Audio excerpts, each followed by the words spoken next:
Imagine the deep, haunting call of a conch shell echoing through the valley as the first light of dawn breaks over the ancient city of Tenochtitlan.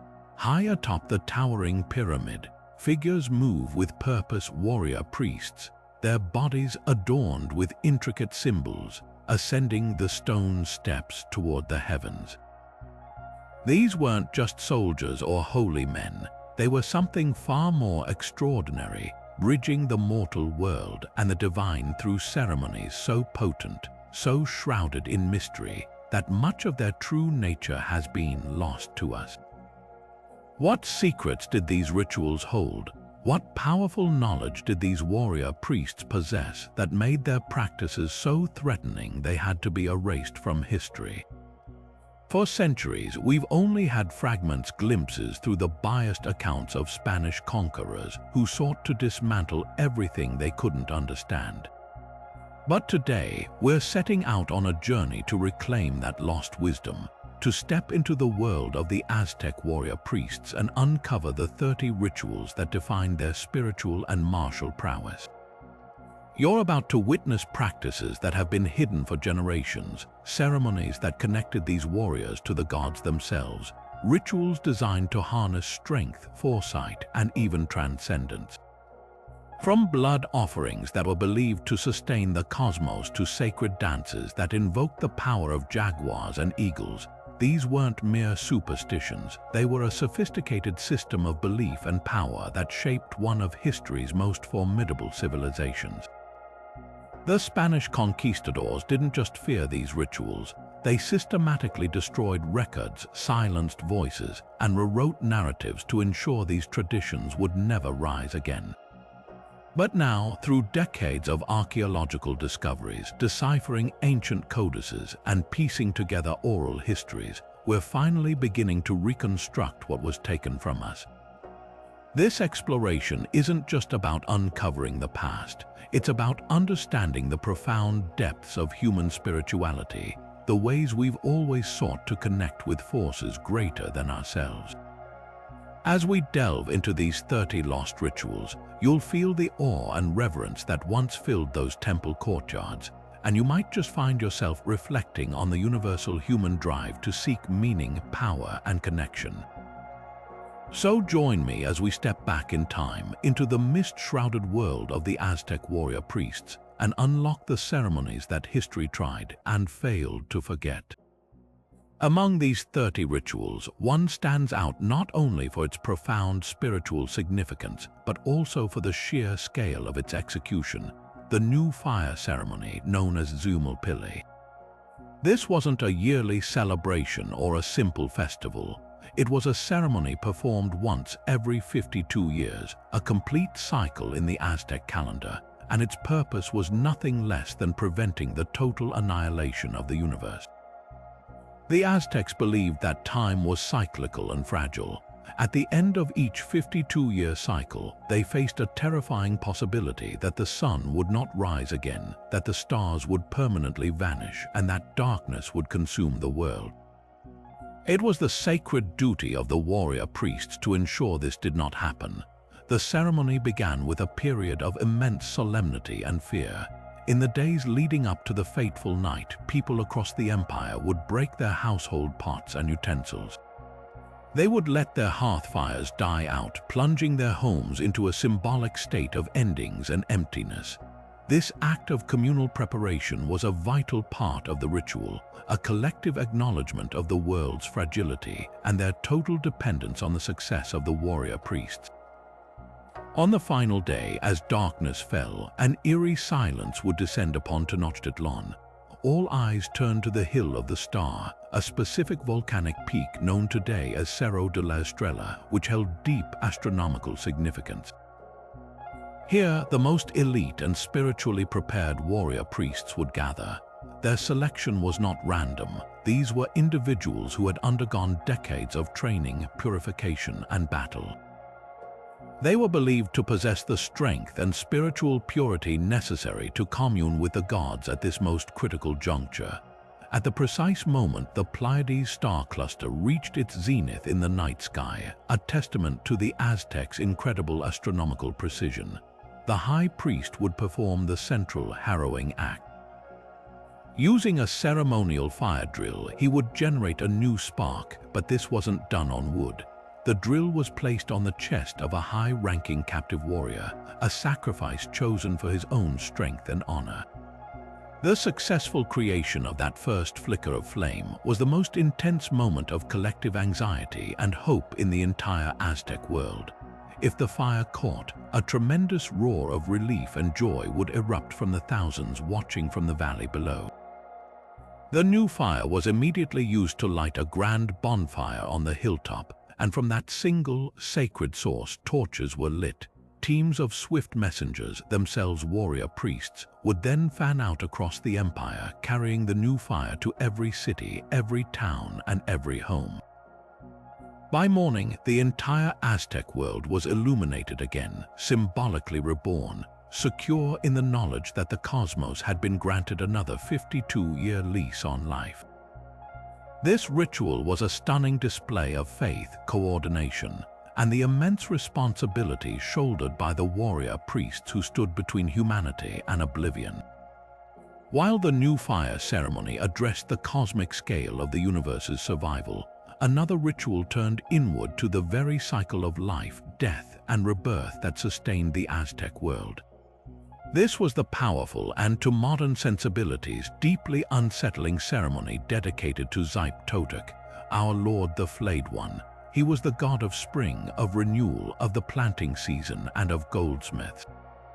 But most profoundly, Xipe Totec was a deity of transformation, embodying the essential truth that new life cannot emerge without the sacrifice of the old. This concept was made terrifyingly literal in a ritual that warrior priests performed to ensure the earth itself would be reborn each spring. The ceremony began with the gladiatorial sacrifice of carefully chosen captives of war on a circular stone called a temalacatl. These weren't just any prisoners, they were selected for their strength and prowess, often high-ranking enemy warriors captured specifically for this honor. Their final battle was a sacred act, a final offering of their martial spirit. Following this, the most spiritually advanced warrior priests would perform the act of flaying, carefully removing the skin of the sacrifice in a single piece. This skin, or teocuatlaquemetl meaning golden garment, was then immediately donned by a priest. He would literally step into the skin of the sacrificed individual, sealing the arms and legs around his own body, the empty face of the flayed skin masking his own. For 20 days, the priest would live and perform his duties in this gruesome suit. He became a living representation of the god himself, the seed buried within the earth of the old skin. During this time, he would move through the city and the temple precincts in a very specific way. His movements were slow, deliberate, and shuffling, mimicking the slow growth of a plant sprouting from the soil. He would be accompanied by chants and songs that spoke not of death but of emergence. The priests would sing, "Thus the precious god becomes green, verily he is sprouting, verily he is budding, already the god is developing shoots."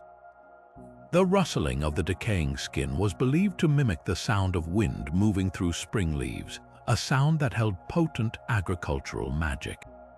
This was not seen as a desecration but as the ultimate act of sympathetic magic. By wearing this new skin, the priest was showing the earth what to do. Just as the old skin was shed to reveal the living priest beneath, the barren earth of the dry season would be encouraged to shed its dryness and wear a new skin of green, fertile plant life. The ritual was a direct prayer for fertility, not just for the crops but for the people and the entire empire. The eventual removal of the skin after 20 days was its own powerful moment. The now rotted garment was removed and carefully placed in a sealed cave, symbolically returning the old skin to the earth's womb to complete the cycle of decay and nourishment. The priest, emerging clean and reborn, represented the triumphant new maize sprout, ensuring that the cycle of life would continue for another year. Yet the physical act was only one part of the ceremony, a single movement in a grand symphony of sacred words and cosmic purpose. As the heart was raised, still beating toward the sky, the priest would chant a specific invocation, a powerful offering to the sun god Tenatia. The words were not a curse or a celebration of death, but a vital transaction. They would offer the tonally, the animating force, the solar heat contained within the heart, back to its source, crying out, "Thus he giveth the sun to drink." This was the core belief. The sun, engaged in a daily battle against the forces of darkness, required this sacred fuel to continue its journey across the sky. Without these offerings of Chalchihuatl or precious water, their term for life-giving blood, the sun would weaken, fail to rise, and the universe would end. This act of feeding the cosmos was the ultimate responsibility of the warrior priest. They saw themselves not as killers, but as sustainers of all creation, performing a difficult and sacred duty to maintain the balance of the universe. The body of the sacrificed individual was then treated with profound respect. It was not discarded. Instead, it was carefully carried down the pyramid steps. In some ceremonies, the body was given to the warrior who had captured the victim, to be taken home and ritualistically consumed in a solemn feast. This was not an act of savagery, but one of the highest reverence, a belief that through this consumption, the strength, courage, and divine essence of the sacrificed warrior would be distributed among the people, strengthening the entire community. Every element of Tlacacalalistli, from the specific cut to the final disposition of the body, was a deeply interconnected ritual designed to nourish the gods, honor the sacrifice, and ensure the continued existence of the world itself. Moving from the profound intimacy of individual sacrifice to the grand spectacle of public ritual, we come to a ceremony that was both a sport and a sacred drama, the ritual ball game known as Alamalistli. Far more than mere entertainment, this game was a matter of life, death, and cosmic consequence, performed on a court that represented the very universe itself. The court, or Tlachtli, was a capital I-shaped space with two sloping walls, and it was seen as a portal to the underworld. The two teams, often comprised of warrior priests, were not just opponents. They were embodying the eternal struggle between the forces of light and darkness, day and night, order and chaos. The preparation for this sacred contest was a ritual in itself. Players would undergo purification through fasting, bloodletting, and prayers to the gods of the game, particularly Makulxuchitl, the god of music, dance, and games. The ceremonial costumes were incredibly symbolic. Players would often wear elaborate feathered headdresses, stone yokes around their waists, and heavy padding on their hips and knees, not just for protection but to signify their role as divine actors. The most skilled and revered players were treated as celebrities, but they also carried the immense spiritual weight of their performance. The entire city would gather to watch, understanding that they were not spectators at a match, but witnesses to a cosmological event that would determine their fate. At the center of this drama was the rubber ball, or ollie, a substance viewed as magical by the Aztecs. Its unique ability to bounce was seen as a sign of life and supernatural energy. This ball represented nothing less than the sun itself on its perilous journey through the darkness of the underworld each night. The objective was to keep the ball in constant motion, never allowing it to stop, mirroring the sun's eternal journey across the sky. Players could not use their hands or feet. They had to strike the heavy, solid rubber ball with their hips, thighs, or elbows, driving it toward stone rings mounted high on the court's walls. Scoring was incredibly rare and phenomenally significant. Getting the ball through one of these rings was an event of such momentous portent that it was believed to immediately influence the balance of the cosmos. The player who achieved this feat was often rewarded with everything he could take from the audience, their cloaks, their jewels, their wealth, but the outcome of the game itself held even greater meaning. The winning team, representing the victorious celestial force, was believed to have secured favor from the gods. Their victory promised abundant maize harvests, success in upcoming military campaigns, and the stable continuation of the current 52-year cycle. Conversely, the losing team, embodying the defeated forces of darkness, sometimes faced a fate as literal as the metaphor they enacted. In certain especially significant ceremonial games, the captain or even the entire team of the losers could be sacrificed. This was not seen as a punishment, but as the ultimate culmination of their sacred role. Having valiantly fought as the representatives of darkness, their sacrifice was the final act that ensured the victory of light and life, a necessary conclusion to the cosmic story they had helped to tell. Through the thunderous impact of hip against rubber, the Aztec warrior priests didn't just play a game, they participated in the daily struggle that kept their world alive. After the thunderous spectacle of the ball game, the warrior priest's journey turned inward to a quiet, steamy, and intensely personal ritual of preparation. Before they could ever hope to stand before the gods or their people, they first had to enter the womb of the earth to be reborn. This was the purpose of the temazcal, a powerful sweat bath purification that was far more than a simple cleansing. It was a profound metaphysical realignment.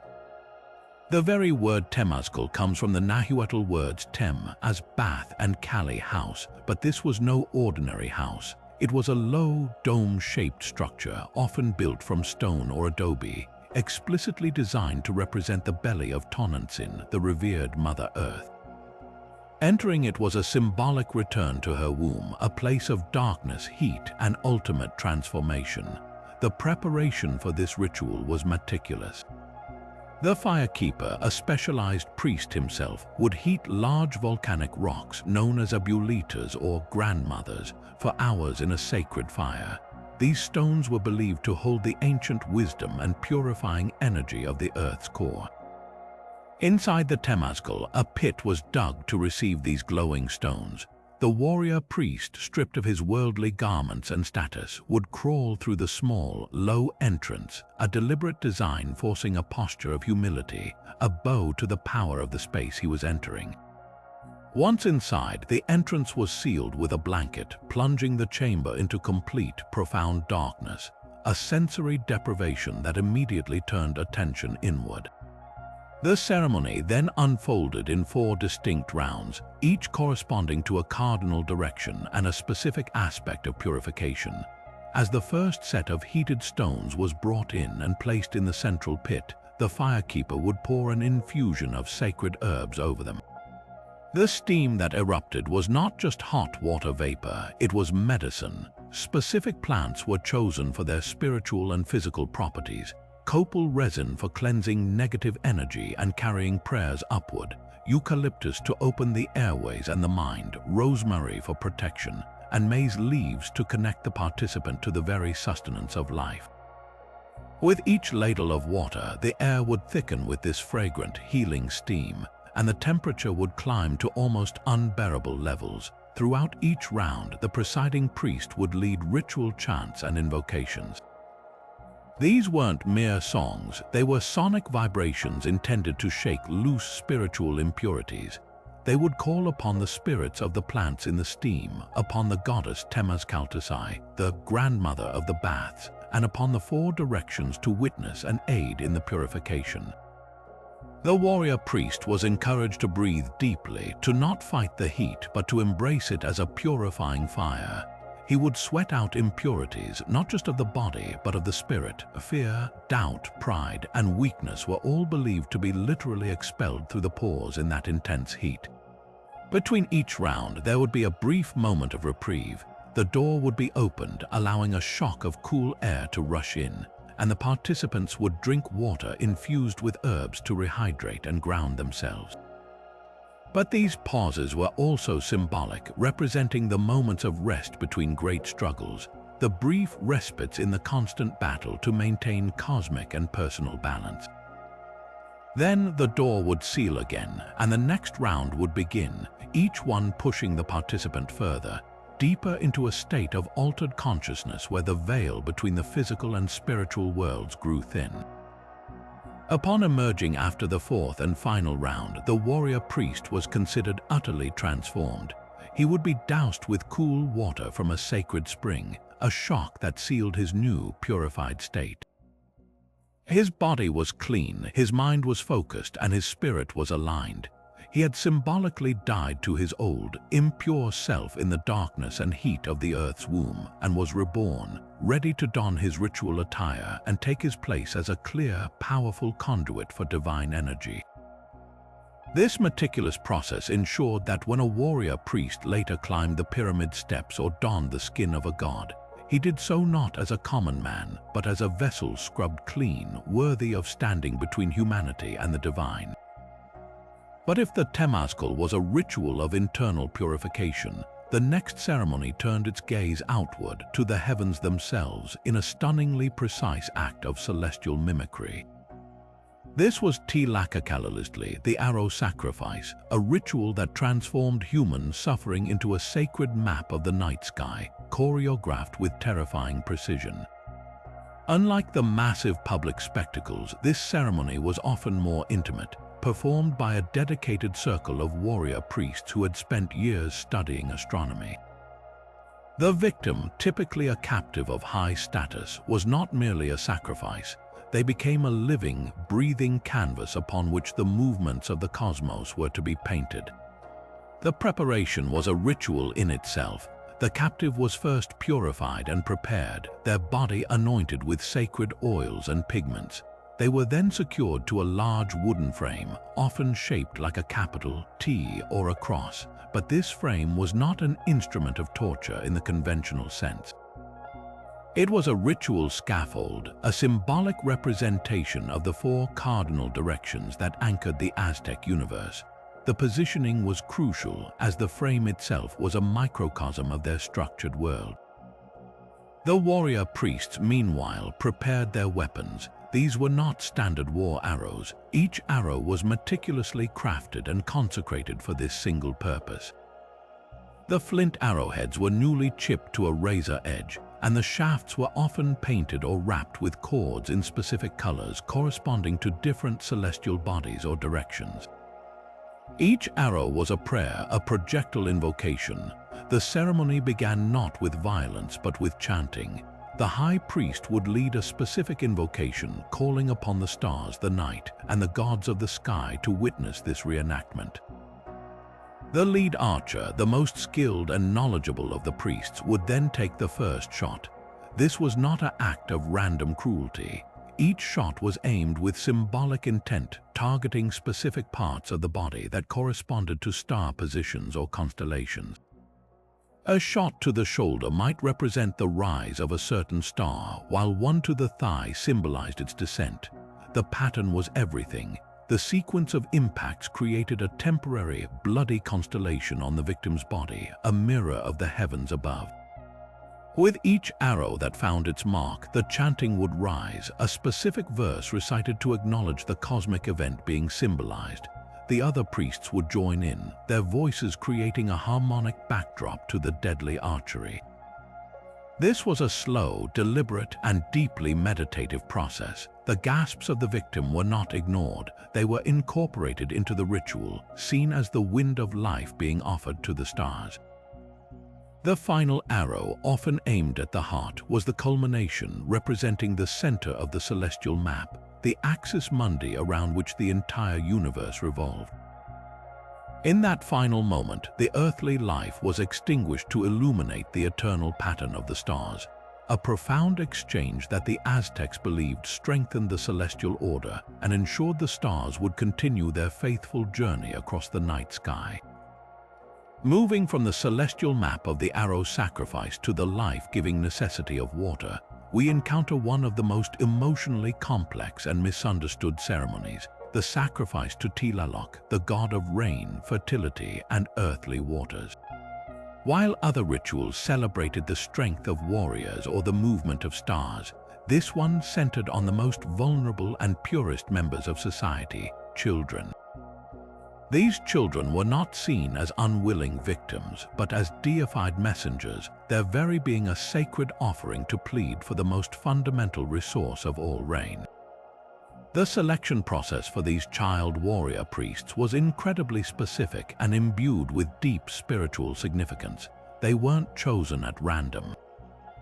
The ideal candidates were children born with certain physical characteristics that the Aztecs believed marked them as belonging to Tlaloc. A child with two cowlicks in their hair was considered touched by the rain god, as the swirling hair mimicked the whirlpools and eddies of water. Even more significant was a condition we might now call hydrocephaly, where the head appears enlarged. To the Aztecs, this was not a deformity but a divine sign. The child's head was seen as a vessel already swollen with the sacred water of Tlaloc, making them the perfect conduit to call for more. These children, often from noble families, were raised in a state of reverence, knowing their ultimate destiny was to undertake this vital journey for their people. The ceremony itself was a multi-day process of profound emotional power, beginning not with silence but with a very specific and mandated sound, ritual crying. The children were not to go to their fate weeping in fear. Their tears were the entire point of the ritual. In the days leading up to the sacrifice, the children and their attendants would process through the streets of Tenochtitlan, and the attendants would deliberately cause the children to cry. They would pinch them, wave sharp knives before their eyes, and sing solemn songs designed to induce weeping. This was not cruelty for its own sake. Every tear that fell was believed to be a potent magical petition, a tiny preview of the rain they were journeying to summon. The more the children cried, the more successful the ceremony was expected to be, as their tears were a direct sympathetic link to the storms they sought to create. The procession then moved out of the city and began the arduous ascent to the mountaintop shrines dedicated to Tlaloc. This journey was symbolic on multiple levels. Mountains were believed to be the great earthly vessels that held the clouds and the rain within their peaks. By climbing the mountain, the children were literally delivering their message to the source.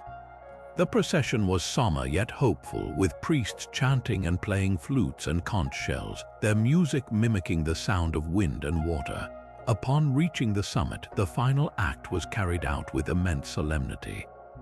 The children were not killed violently. They were often placed in a ceremonial pool or lying on the sacred stone, and then with great care they were dispatched.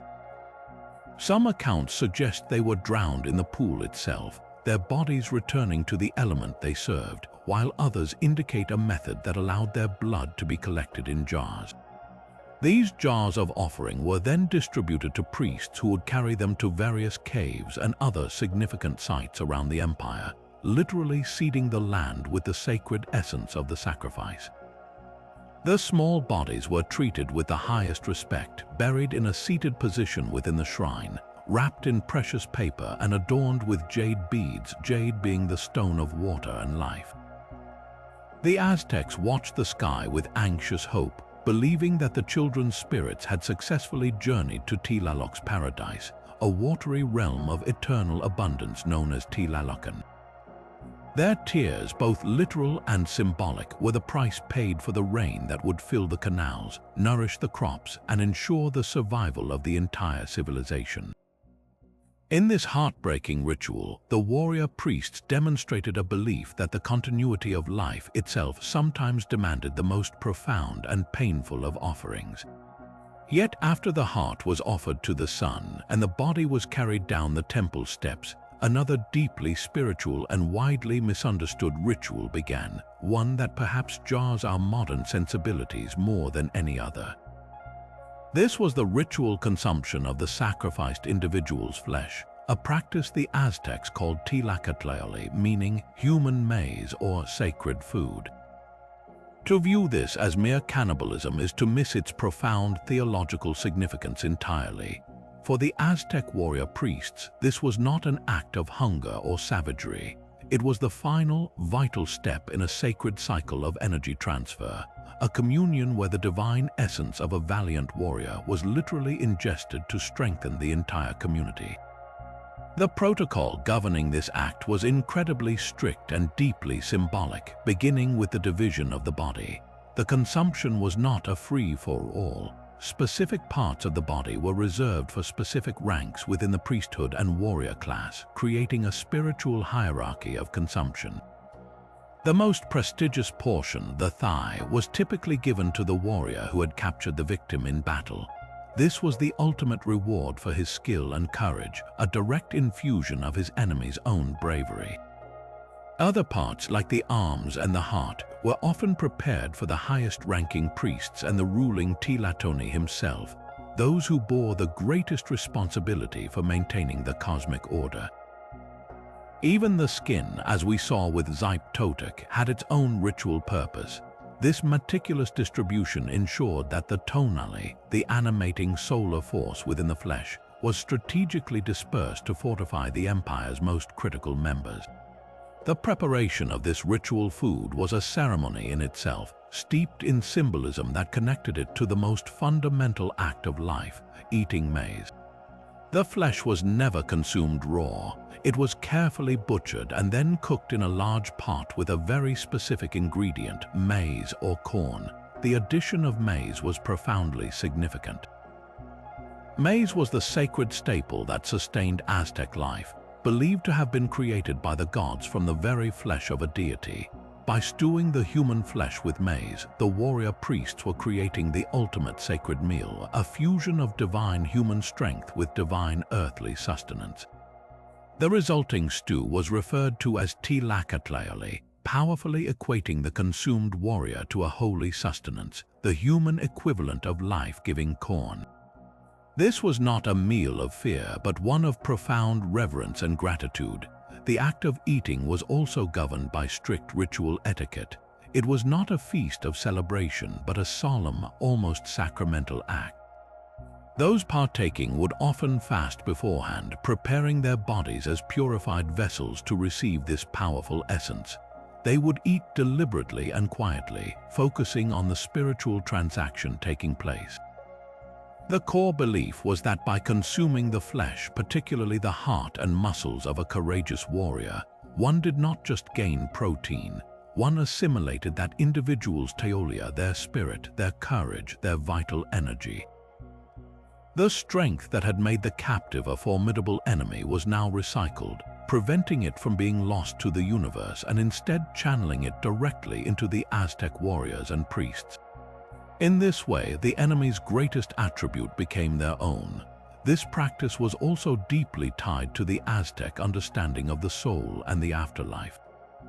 A warrior who died in battle or by sacrifice was guaranteed a glorious afterlife, accompanying the sun on its daily journey across the sky. By consuming his flesh, the living were not desecrating his body, but were participating in his glory and honoring his sacrifice. They were ensuring that his strength continued to have a purpose and a place in the world of the living. It was the final, complete offering where nothing was wasted and every part of the sacrifice served to nourish the gods above and strengthen the community below. In the ritual of Tlacatlali, the line between the sacred and the profane, the enemy and the hero, the eater and the eaten, dissolved into a powerful, holistic belief that all life was interconnected and that courage itself was a sacred substance to be shared.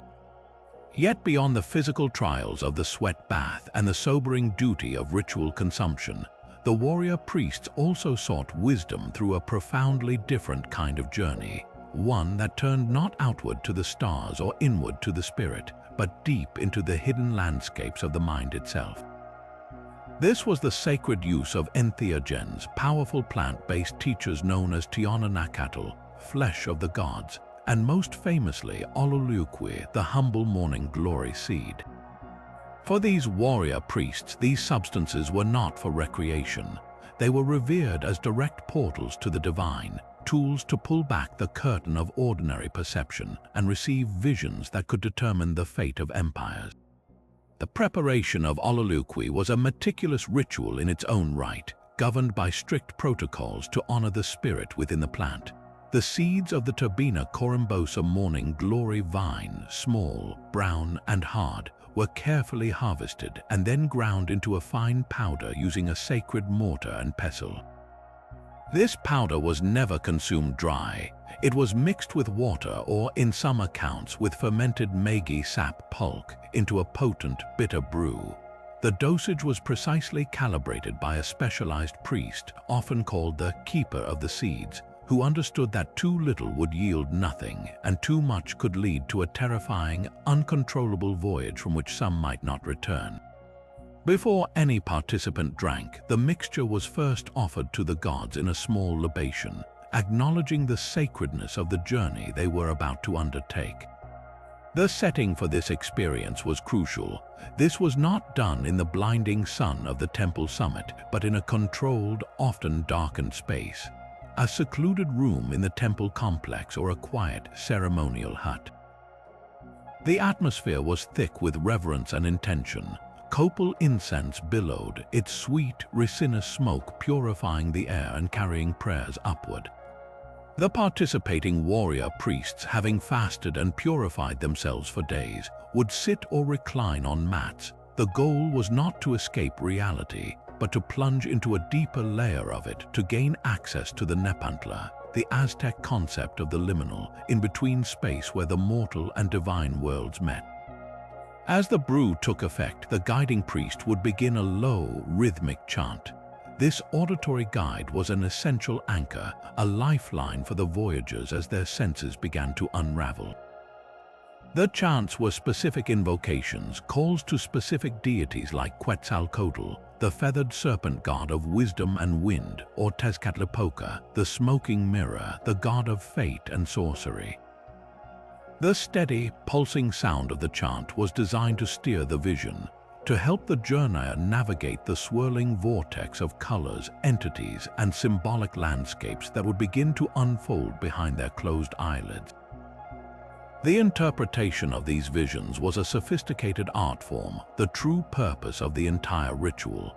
A vision of a coiled serpent might not be just a snake. It could be a message about an encircling enemy or the need for strategic patience. A field of blooming flowers might predict a bountiful harvest that could support a prolonged military campaign. A vision of a great eagle soaring triumphantly over a jaguar could be interpreted as a definitive sign that Tenochtitlan's warriors, the eagle, would overcome a formidable enemy from the jaguar clan.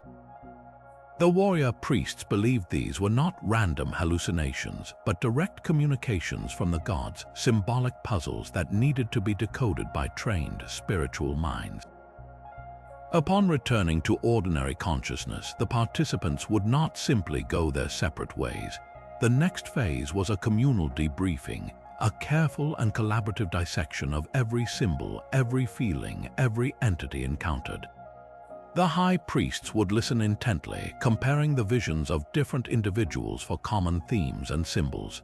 These interpreted visions were then directly integrated into statecraft and military planning. A council of war might be swayed by a recurring vision of a river flowing backwards, interpreted as a warning to avoid a frontal assault and instead seek a surprise attack from an unexpected direction. The decision to deploy the Eagle or Jaguar warrior companies could hinge on the omens received in these psychedelic states.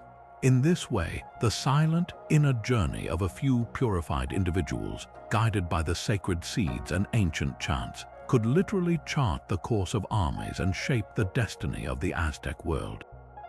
This extraordinary path began not with a grand ceremony, but with a quiet and brutal moment of separation. Boys, typically around the age of 10 and often from noble families deemed to have the spiritual mettle for such a duty, were taken from their homes. This was not a conscription. It was considered an immense honor for the family, but it was an honor that came with the certain knowledge they might never see their son again in the same way. He was leaving the world of the mundane to be remade, quite literally, into something both more and less than human, a vessel for divine will. His first home became the Comicac, the austere temple school that was less a place of learning and more a forge for the spirit. Life within the Comicac's walls was a relentless exercise in austerity and obedience, designed to systematically break down the individual ego.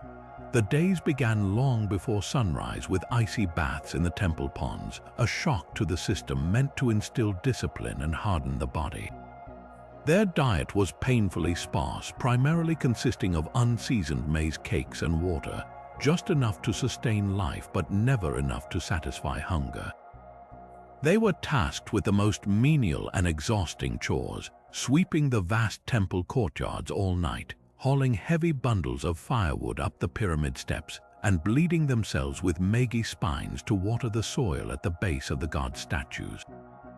This constant state of physical deprivation and labor served a dual purpose. It created a body capable of enduring immense hardship, and it cleared the mind of childish desires, making it receptive to the spiritual teachings to come.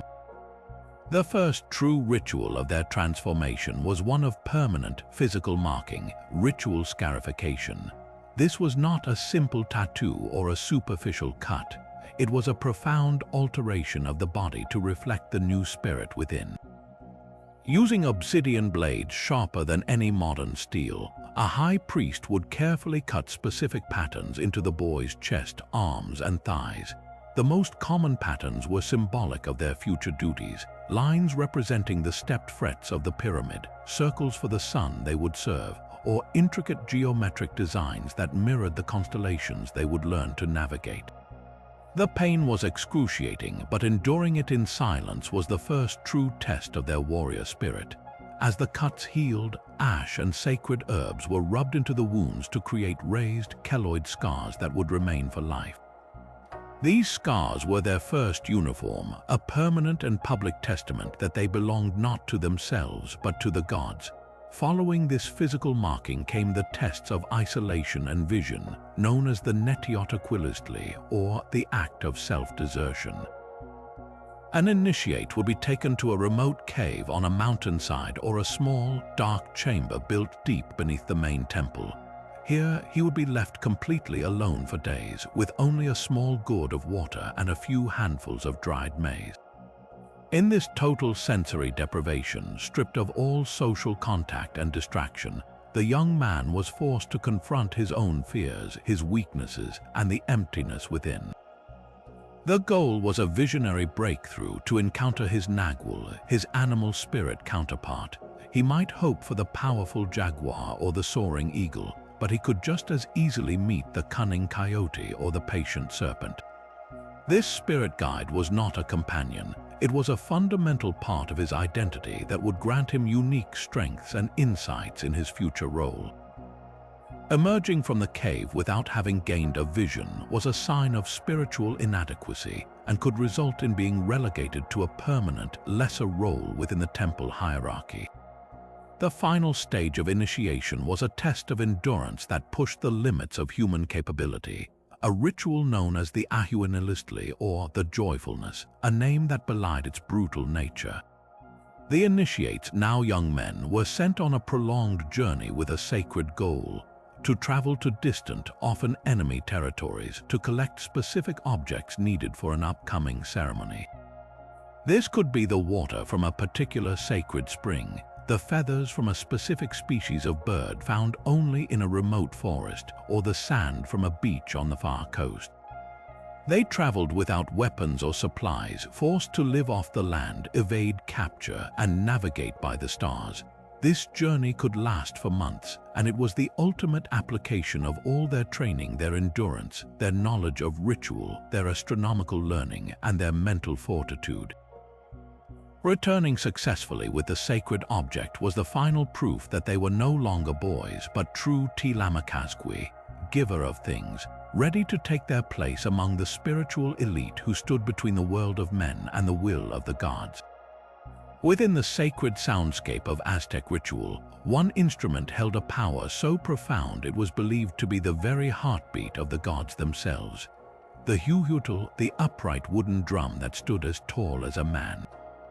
This was far more than a musical device. It was a living, breathing entity, a revered portal between worlds, and its voice could summon deities, alter states of consciousness, and marshal the forces of creation and destruction. The creation of a huhutel was a ritual in its own right, a process imbued with as much sanctity as the ceremonies it would later lead. Master craftsmen would select a specific tree, often a cedar or cypress, and before a single cut was made, they would offer prayers and apologies to the spirit of the tree for taking its life for such a holy purpose. The hollowed-out trunk was then carefully shaped, but its true transformation into a sacred object came with the stretching of the drumhead. While deerskin was used for some ceremonies, the most potent and spiritually charged huhutal drums were covered with the skin of a sacrificed warrior. This was not an act of desecration, but the ultimate consecration. The skin, known as Teocuit Laquemetal or golden garment, was believed to contain the tonali, the solar life force, and the courage of its previous owner, making the drum a vessel for a powerful, deified spirit. Before any ceremony could begin, the drum itself had to be awakened and appeased. The presiding warrior priest, often a specialized musician priest, would anoint the drumhead with the blood of a sacrificial offering, feeding the spirit within. He would then adorn the drum with ceremonial cloths, feathers, and sometimes even a mask, transforming it from an object into a participant. The drum was treated not as a thing, but as a divine witness, a co-officiant in the ritual about to unfold. The drummer himself underwent intense purification, fasting, bloodletting, and prayer to ensure his own spirit was aligned and his hands were clean enough to elicit the sacred sounds.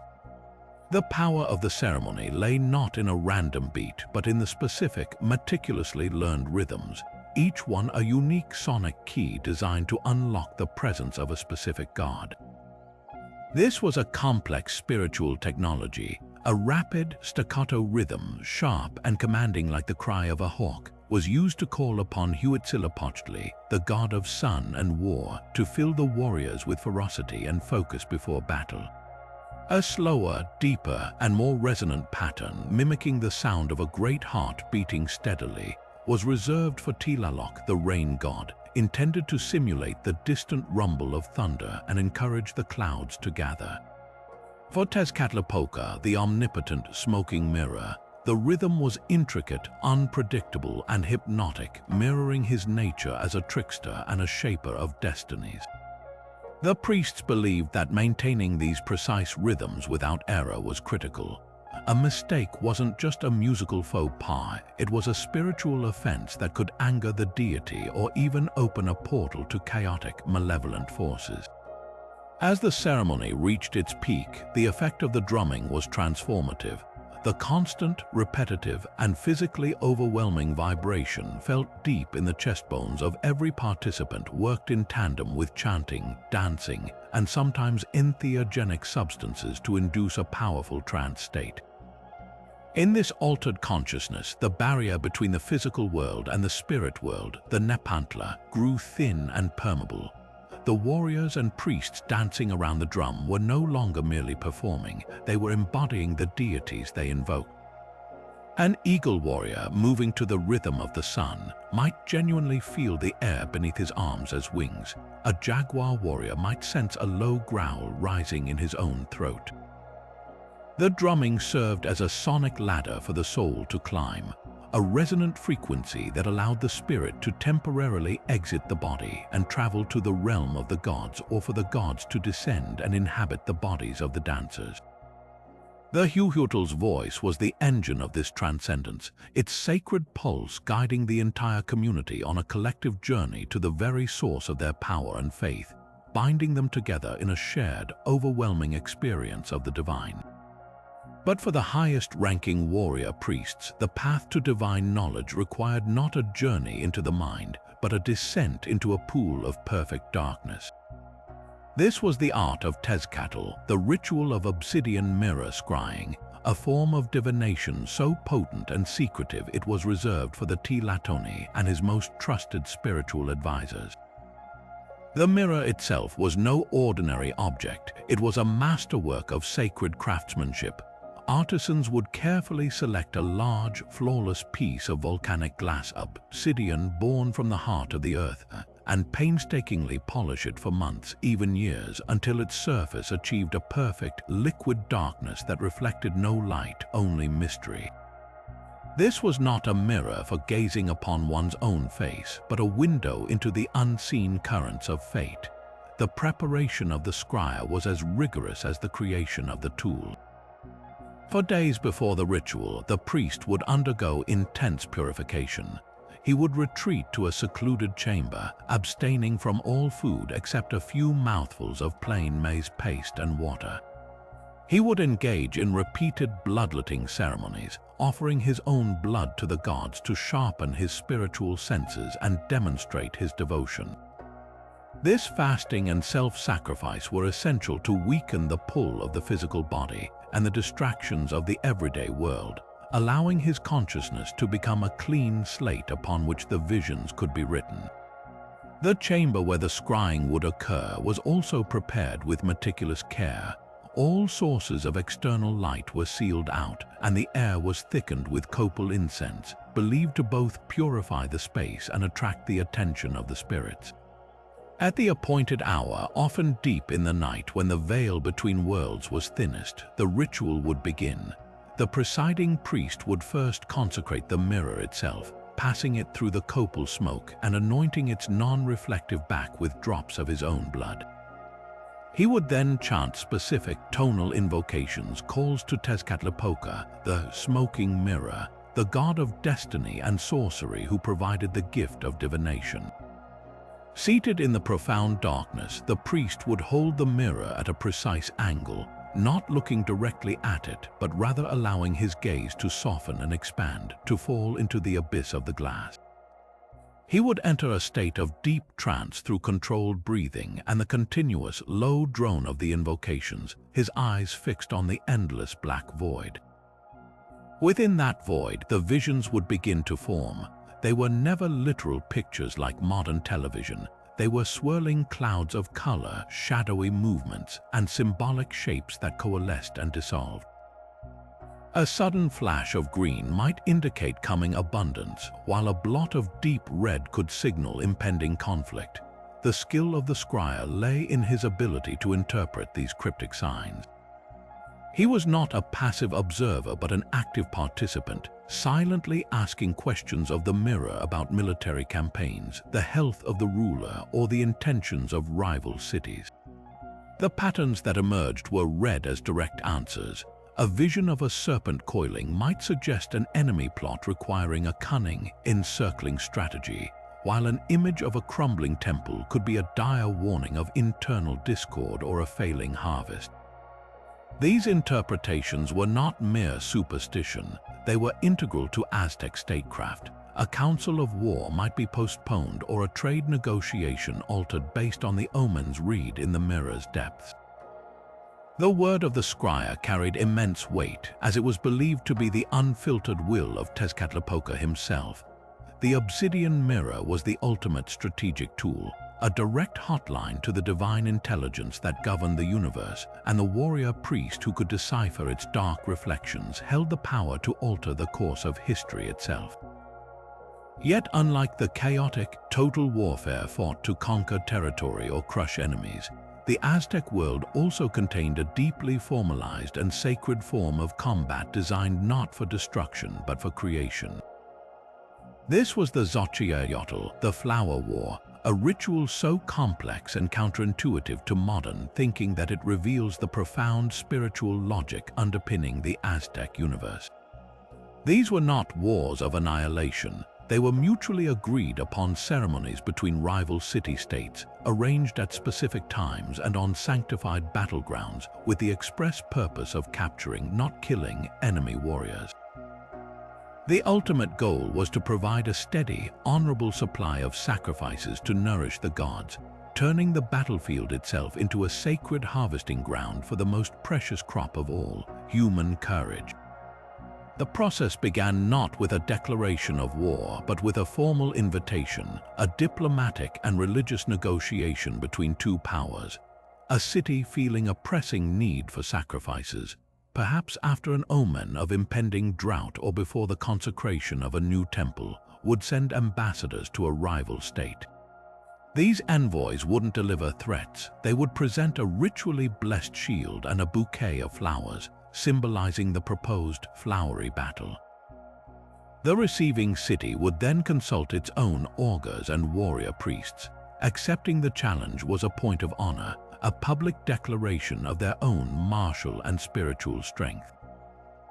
Refusing was not just a sign of weakness but a dangerous spiritual failing, an unwillingness to participate in the cosmic duty of sustaining the sun. Once agreed upon, the terms were meticulously set, the date chosen for its astrological significance, the location, often a flat plain between the two cities designated as neutral ground, and the rules of engagement, which were strictly ceremonial and understood by all. In the days leading up to the battle, the preparation was focused on ritual, not strategy. Weapons were not honed for killing. Instead, warriors worked to dull their blades.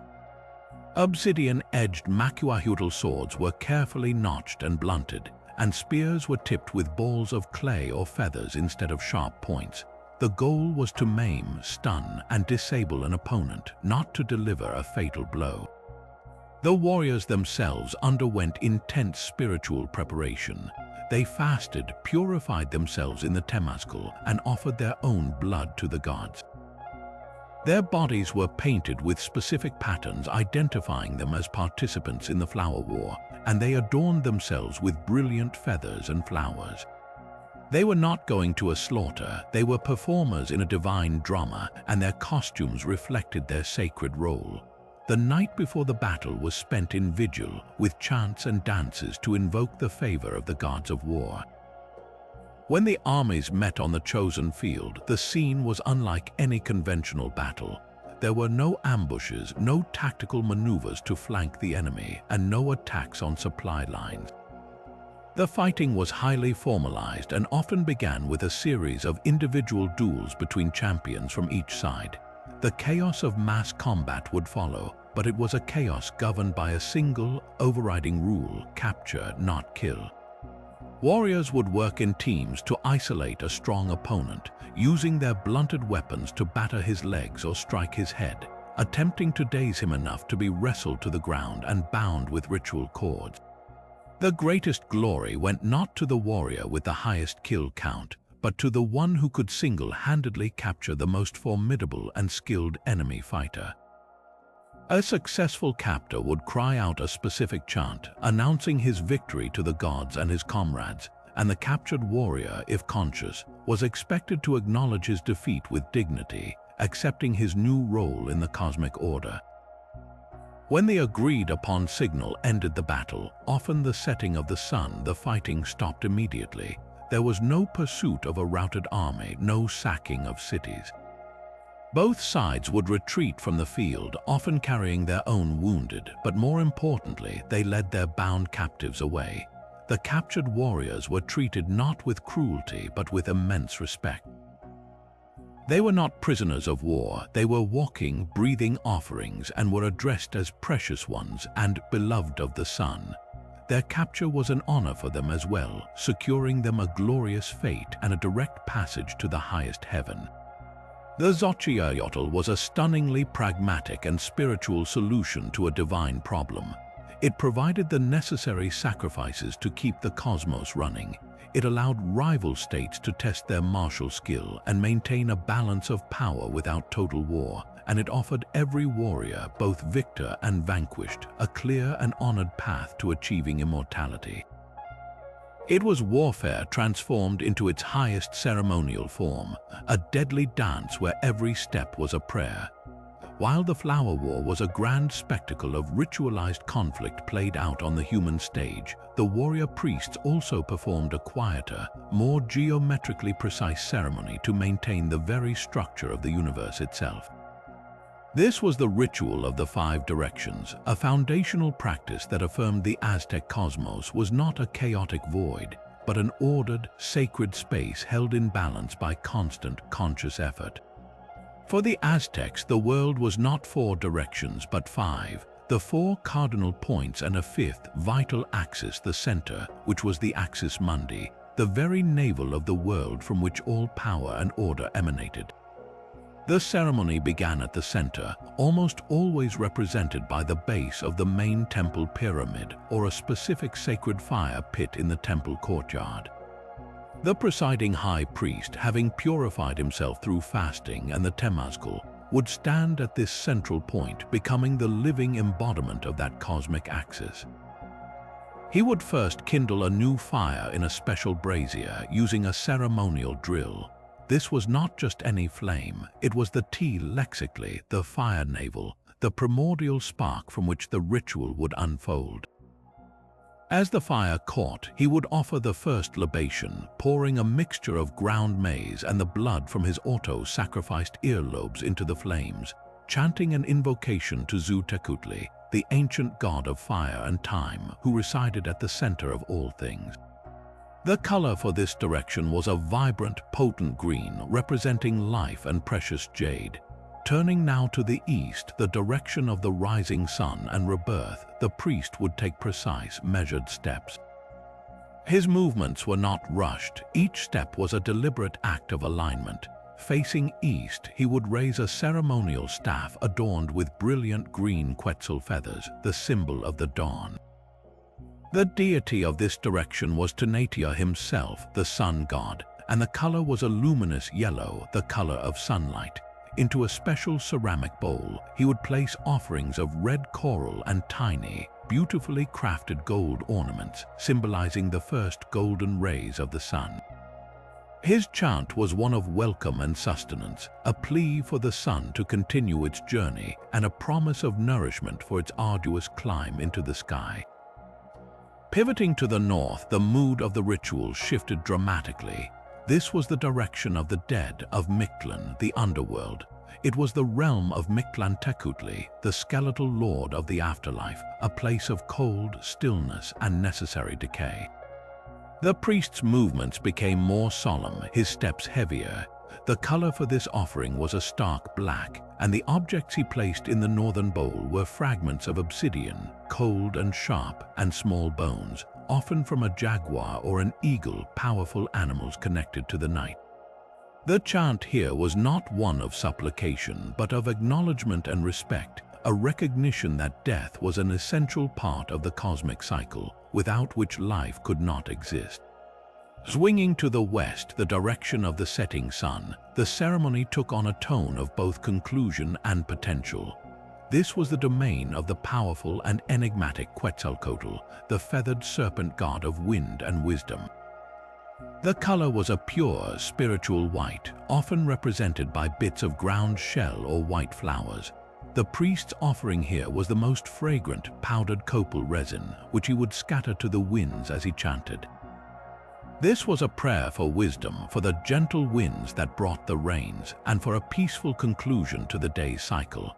It was an offering to ensure the sun's descent into the underworld would be successful, so it could be reborn again the next morning.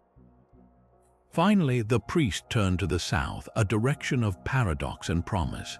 This was the realm of Huitzilopochtli, the patron god of Tenochtitlan, the fierce god of the sun at its zenith and of war. The color was a vital, energetic blue like the daytime sky. Yet the south was also associated with the rainy season and agricultural bounty. The offering reflected this duality, sharp, bright blue fragments of turquoise for the god of war, alongside kernels of the finest white maize for the sustainer of life. The chant was one of strength and sustenance, a plea for victory in battle to secure the resources needed for the people to thrive. With the final offering placed, the priest would return to the center, completing the sacred circuit. He would stand once more over the central fire, having woven a web of spiritual energy that connected and fortified all 5 directions, ensuring the stability of the cosmos for another day through this meticulous, beautiful act of sacred cartography. Yet for all the power they channeled from the gods through grand ceremonies, the warrior priests understood that the most fundamental offering began not with a captured enemy, but with their own bodies. This was the deeply personal and painful practice of Mokupa, the bloodletting auto-sacrifice, a ritual that demonstrated their ultimate commitment by offering the most vital substance a human possesses. Blood, or estli, was not merely a biological fluid to the Aztecs. It was chalchihuatl, precious water, the sacred, animating force that carried within it a person's life essence, their tonali. By willingly spilling their own, the warrior priests were performing the most direct and potent act of nourishment for the gods, a personal covenant that sustained the cosmic order drop by precious drop. The instruments used for this act were as significant as the offering itself. each chosen for its symbolic properties and spiritual efficacy. The most common tool was the Magi thorn, long, sharp, and readily available from the agave plant that was so central to Aztec life. But for more significant rites, a stingray spine was preferred. These spines, often ornately carved and sometimes preserved as sacred relics, were considered potent conduits to the watery underworld. The most spiritually charged instrument, however, was the tecpatl, a razor-sharp blade of ritual obsidian. Fashioned from volcanic glass and never used for any mundane purpose, the tecpatl was a sliver of frozen lightning, a tool of immense sacred power that could cleanly open a vein for the gods. The choice of tool was never arbitrary. It was dictated by the specific deity being invoked and the scale of the offering required. The act itself was governed by a precise ceremonial protocol. The blood was typically drawn from specific, fleshy parts of the body rich in blood vessels, with the upper earlobe being the most common site. For more substantial offerings, the tongue was chosen, a particularly painful act that also connected the sacrifice to speech and prayer. In the most extreme displays of devotion, a priest might draw blood from the penis, a practice that mirrored the god's own creative and life-giving acts. The process was never rushed. The priest would first purify the area, often using pulque or salt water. He would then take the chosen instrument, hold it steady, and with a firm, controlled motion, make the incision. The goal was not a shallow scratch, but a deep, flowing cut that would produce a generous stream of blood. This was an act of immense willpower to overcome the body's instinctive aversion to pain and injury in service of a higher purpose. The collection of the blood was a vital part of the ritual. It was never allowed to simply fall wastefully to the ground. As the blood flowed, it was carefully caught on strips of bark paper, which would soak up the dark red liquid. These now saturated papers, called amatl, were considered incredibly powerful objects infused with the life force of the donor. They were treated with the utmost reverence. Some were folded into specific shapes, perhaps like a star or a butterfly, and then placed in a ceremonial bowl. Others were burned in a dedicated brazier, the rising smoke carrying the essence of the offering directly to the heavens, a fragrant, bloody prayer for the gods to consume. In other ceremonies, the blood-soaked papers were presented directly to the carved stone image of a god, pressed against its mouth or chest to feed the deity directly. The spiritual reasoning behind mokupa was profound and multi-layered. On one level, it was a simple transaction. The gods had shed their own blood to create the current era of the world and humanity itself. This was the debt that had to be repaid. By offering their estli, the warrior priests were quite literally returning the fuel of life to its source, ensuring the sun had the strength to rise and the rains would come to nourish the crops. But on a deeper, more personal level, it was a transformative act of empathy and connection. The intense, focused pain was believed to induce a visionary state, thinning the veil between the physical and spiritual worlds. In this altered state of consciousness brought on by their own sacrifice, the priest could commune more directly with the divine, receiving visions, prophecies, and guidance.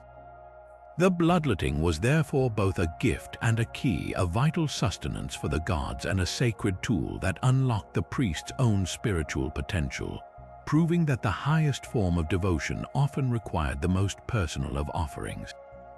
But beyond the blood they offered and the directions they mapped, the warrior priests also served as guardians for objects of such immense power that they were never meant to be seen by common eyes. These were the tilaquimiloli, the sacred bundles, and their care was one of the most solemn and secretive duties of the spiritual elite. Imagine a wrapped parcel, not of cloth and string, but of the finest jaguar pelts, brilliant quetzal feathers, and precious papers, all bound with cords woven from human hair. To an outsider, it might look like a valuable but inert object, but to the Aztecs, this bundle was a living, breathing vessel, a prison for a god, a tomb for an ancestor, and a battery of concentrated divine power all in one. These bundles were not merely revered, they were feared, for they contained the very soul of a people. The origins of these bundles were often lost in the mists of divine history, their creation stories the stuff of myth. Some were said to contain the physical remains of a god from a previous age of the world. Others held the deified ashes of a legendary founding ancestor, like the great chieftain who led the Mexica people to the promised land of Tenochtitlan. The most sacred of all was the bundle of Huitzilopochtli himself, their patron god, which was believed to contain an object of unimaginable power, perhaps a piece of the god's own flesh or a weapon he wielded in the primordial battle against the stars. This bundle was so potent it was carried at the very front of the Mexica migration, guiding their every step, and was ultimately housed in the most sanctified inner chamber of the Templo Mayor. The bundle was the god, and the god was the bundle. Its physical presence on earth was the anchor for his power. The rituals surrounding these bundles were exercises in extreme sanctity and precision. They were not kept on display but were hidden away in darkened shrines, attended to only by the highest-ranking, most purified warrior priests. Their primary ritual was not one of display but of renewal, the unwrapping and rewrapping ceremony. This was not done on a schedule but in response to dire need, a string of military defeats, a terrible drought, or a prophetic warning of impending doom. The chosen priests would undergo weeks of preparation, fasting until they were faint, purifying themselves in the temazcal repeatedly, and offering vast quantities of their own blood. They had to become utterly clean vessels to even approach the bundle without being destroyed by its raw energy. The ceremony itself took place in a sealed room, away from all other light and sound. Using only the illumination from a single oil lamp, the senior priest would begin the painstaking process. His chants were low and specific, a continuous stream of apologies and praises to the spirit within, explaining the necessity of this disturbance. Each knot in the complex cord bindings was untied with a specific prayer.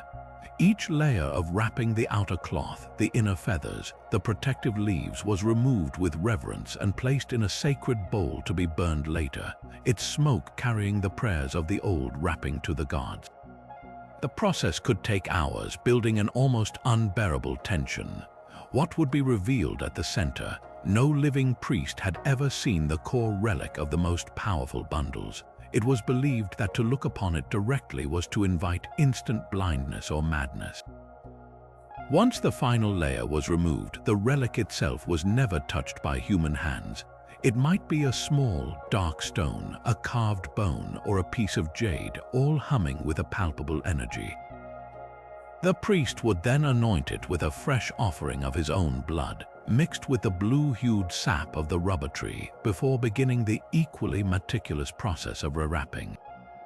This was where the magic happened. Each new layer was a prayer in itself.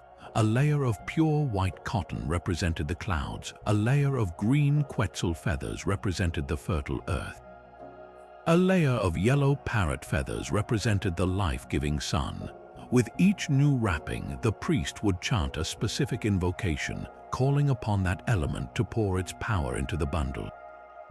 By the time the final knot was tied, the bundle had been spiritually recharged, its power amplified and focused for the task ahead. In times of war, these bundles became the ultimate strategic weapon. They were not carried into the chaos of the front lines, but were placed on a litter atop a strategically chosen hill overlooking the battlefield, surrounded by a guard of the most elite jaguar warriors. The presiding priest would then perform a specific ritual to awaken the bundle's martial power. He would burn copal resin, and as the smoke enveloped the bundle, he would chant not for protection but for projection. The belief was that the concentrated divine force within the bundle would then radiate outward like a shockwave, flowing over their own warriors to fill them with superhuman courage and strength, while simultaneously washing over the enemy to instill a deep, paralyzing terror. To fight in the shadow of an unwrapped sacred bundle was to know you had a god fighting directly beside you, turning the tide of battle not with numbers, but with the sheer, awe-inspiring weight of the divine. This profound connection to the cyclical nature of existence was made terrifyingly real in the ritual of the Four Suns, a sprawling, dramatic ceremony that transformed the entire sacred precinct into a stage for the history of the cosmos itself. Unlike rituals focused on a single deity, this was a grand cosmological play, a multi-act performance designed to remind every citizen, from the highest noble to the most common farmer, that the world they knew was the fifth and final attempt at creation, perpetually balanced on the knife's edge of total annihilation. The warrior priests who performed it were not merely actors, they became the living embodiments of entire ages of the world, their fate in the ritual mirroring the fate of the eras they portrayed. The preparation was a monumental undertaking, requiring weeks of crafting elaborate, symbolic costumes and masks. 4 of the most senior and knowledgeable warrior priests were chosen to incarnate the Four Suns, each one representing a previous world that had been created and then utterly destroyed due to the flaws of its inhabitants. The priest embodying the first sun, Nahui Oslotl, or Four Jaguar, was adorned in a magnificent jaguar pelt, his face hidden behind a fearsome mask of the great cat, complete with obsidian fangs. He represented an age where giants roamed the earth, a world ultimately devoured by jaguars. The priest for the second sun, Nahui Ehekatl, or Four Wind, was a whirlwind of motion, his costume flowing with ribbons and feathers, a mask with an impossibly long, trunk-like nose symbolizing the hurricane that scoured the world clean and swept away its people who had been transformed into monkeys. For the third sun, Nahui Quiahuatl, or Four Rain, the priest was covered in intricate mosaics of turquoise and jade, representing water, but from his mask poured not water, but resinous droplets of rubber symbolizing a rain of fire that consumed the world. Finally, the priest of the fourth sun, Nahui Atl, or Four Water, was a terrifying aquatic specter draped in blue-green fabrics and shells, his mask a gaping fish-like visage, embodying the world that ended in a 52-year flood, its people transformed into fish. The ritual unfolded over an entire day, narrated by the chief high priest who stood at the summit of the temple, his voice booming across the gathered thousands. He would begin by describing the peaceful creation of each world, and the priest representing that sun would perform a slow, graceful dance of life and growth, miming the sowing of seeds and the raising of families.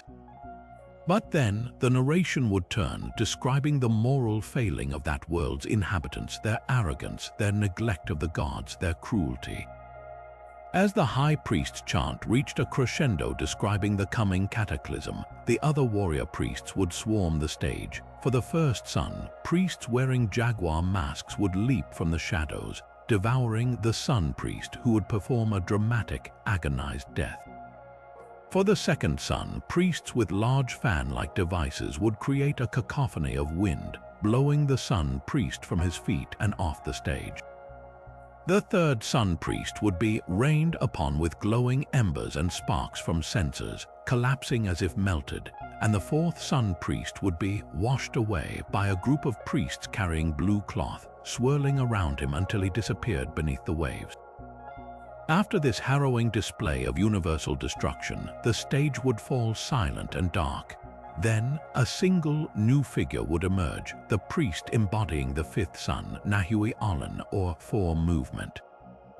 His costume was a breathtaking fusion of all the elements, featuring eagle feathers for the sky, jade for water, and obsidian for the earth's volcanic heart. He carried no weapon but a single, unlit torch. The high priest would then narrate the sacred myth of the current age, how the gods Nanahuatzin and Texistecatl had immolated themselves in the great fire at Teotihuacan to create this new, fragile sun, which required the constant nourishment of blood to keep moving across the sky. As this story reached its climax, the new fire from the central temple brazier would be brought forth, and the fifth sun's torch would be lit. The gathered populace would erupt in a unified, thunderous chant, a vow to uphold their duty to feed the sun through warfare and sacrifice. understanding through this powerful drama that their own survival was entirely dependent on their unwavering devotion, forever living under the precarious but precious fifth sun.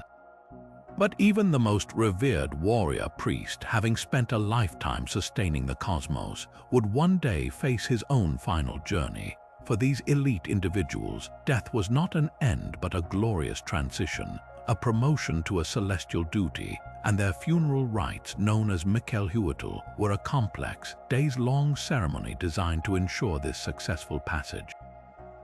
The moment a warrior priest fell in battle or died in service, the elaborate process began because the handling of his body was a matter of cosmic significance. This was not a time for mourning in the conventional sense. It was a time for celebration, preparation, and the careful guiding of a powerful soul to its new eternal post. The preparation of the body was a sacred act performed only by his surviving brothers within the priesthood. They would first carefully wash the corpse with water infused with fragrant herbs like sage and copal, cleansing it of the mortal world's impurities. Then they would begin the most distinctive part of the process. They would seat the body in an upright position, its legs crossed, and tightly bind it with cotton cords into a flexed fetal posture. This was deeply symbolic. Just as a child is curled in the womb before birth, the warrior priest was being prepared for his rebirth into the celestial realm. His face was often painted with a mixture of red ochre and glue, creating a permanent, fierce mask of dried blood, and his head was adorned with a paper coronet signifying his rank. In his hands they would place the tools of his sacred office, a small ceremonial knife, a bloodletting spine, and often a miniature drum or a rattle. The most crucial step was the creation of a surrogate heart. The Aztecs believed the heart, or yolotl, was the seat of the soul and consciousness. Since the physical heart remained with the body, a symbolic replacement had to be provided for the soul to carry on its journey. The priests would craft a small, intricate bundle out of precious greenstone, often jade, which they would tie around the mummy's neck or place over its chest. This jade heart, or chalchihyalotl, was far more durable than flesh. It was a heart of stone, meant to beat eternally alongside the sun. The body, now fully prepared, was referred to not as a corpse but as a Tiamakwi, a deceased god, and was treated with the same reverence as a divine image. For the next 4 days, the Tiamakwi would remain in the temple, positioned upright on a special woven mat. This period was a vigil but not a silent one. His brothers would keep a constant watch, not out of fear but to offer guidance. They would chant specific prayers and songs from the sacred texts, narrating the path the soul must now take. They would place offerings of food and drink before the bundle, not because the body needed sustenance, but to nourish the soul for its long journey. This was a critical time, a buffer between worlds where the soul was still connected to its physical form and could be instructed and strengthened by the living before its final departure. The funeral procession itself was a public spectacle of honor and hope. The bound mummy bundle was placed on a magnificent litter, carried on the shoulders of his fellow warrior priests through the main avenues of Tenochtitlan. The crowd would not weep. Instead, they would sing and throw flowers in the path of the procession, celebrating the Tiamakwi's victory over mortal life. The destination was not a graveyard, but a sacred burial ground within the temple precinct or a dedicated cemetery for the elite. The burial was as specific as the preparation. A vertical shaft would be dug, and at the bottom, a small side chamber was carved out. The bundled body was carefully placed in this chamber in a seated position, facing west, the direction of the setting sun, which he would soon join. Into this small tomb, they would place everything the warrior priest would need for his eternal duty. This wasn't treasure for wealth, it was a toolkit for a god. They buried his actual Macuahuatl sword and shield so he could continue to fight alongside the sun in its daily battle against the stars. They included fine pottery filled with food and water for the journey. They placed ritual masks and musical instruments, ensuring he could properly venerate the gods in his new existence. Most importantly, they buried a dog, a small, reddish-haired Zoloid squently, which had been sacrificed for this purpose. This dog's spirit would act as a guide, helping the warrior priest soul navigate the treacherous 9-level river of the underworld Chickanahuapan to reach the sacred eastern paradise. For the soul of a warrior priest was not destined for the dark, dusty silence of Mictlan, the underworld for common souls. His fate was infinitely more glorious. It was believed that after a 4-year journey, his soul would arrive at the eastern horizon. There, each morning, he would join the ferocious celestial army of Huitzilopochtli. As the sun rose, they would burst into the sky, their brilliant forms visible to the people below as the rays of the dawn. They would fight a daily, triumphant battle against the forces of darkness, the stars and the moon, pushing them from the sky to make way for the day. And when the sun reached its zenith, these honored dead would descend back to earth as hummingbirds to sip the nectar from the flowers in the gardens of the sun god's paradise. This was the ultimate reward for a life of extreme devotion, not an end, but an eternal, vital role in the machinery of the universe, a daily return as a beam of light and a shimmering winged spirit. Standing at the very heart of Tenochtitlan, dwarfing all who approached it, was the colossal monument we now call the Calendar Stone, though its purpose was infinitely greater than merely marking time. To the Aztec warrior priests, this was the Nahui Olan, the Four Movement, a massive, intricately carved stone diagram of the entire cosmos, and its ritual maintenance was among their most critical duties. This 24-ton basalt disc was not an abstract artistic display. It was a functioning spiritual engine, a divine mechanism that required constant ceremonial attention to keep the fragile fifth sun, their current age, in motion and prevent the universe from grinding to a permanent halt. The primary function of the stone was astrological and ritual synchronization. The warrior priests, who were master astronomers, used the complex interlocking rings of symbols not as a calendar for the common people, but as a precision instrument to calculate the exact, astronomically aligned dates for every other ceremony we've discussed. The position of a specific dot on the outer band could indicate the optimal day to begin the new fire ceremony. The alignment of a glyph with the shadow cast by a central gnomon at noon could signal the start of the festival for Tlaloc. Their entire ritual year, a dizzying cycle of over 18 monthly festivals, was meticulously plotted and initiated based on readings taken directly from this stone. It was the grand ritual timetable from which all other sacred events flowed, but this cosmic map also demanded its own direct worship. On specific days dictated by its own symbols, a special cotter of priests would perform the Tlalmanalistli, the offering to the earth. The ceremony began with the painstaking purification of the stone itself.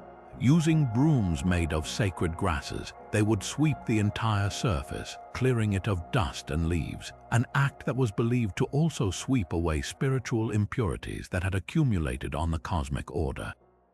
Then, with feather dusters, they would gently clean the deep carvings of each glyph, ensuring every symbol was clear and potent. The offerings made to the stone were as specific as its carvings. They did not anoint it with blood as one might a statue of a god. Instead, they fed it with the elements of the world it represented. Using finely ground maize flour, they would trace the key geometric lines of the stone, the 4 directional bars of the Olan symbol at its center and the 8 rays of the sun. This act of drawing with life-giving maize was a prayer for agricultural fertility, directly connecting the cosmic diagram to the sustenance of the people. Next, they would sprinkle the stone with water from a specific sacred spring, allowing the liquid to flow along the carved channels representing the sea that encircled the world. Finally, they would burn copal resin in small clay braziers placed at the 4 cardinal points around the stone's base. The rising smoke intended to carry the essence of their maintenance work up to the gods, proving they were upholding their end of the cosmic bargain. The most profound belief surrounding the calendar stone was that it was a physical anchor for the current age.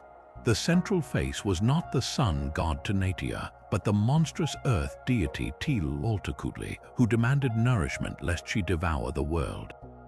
The 4 squares surrounding her, representing the 4 previous suns that had been destroyed, served as a permanent warning of the cataclysms that had already occurred.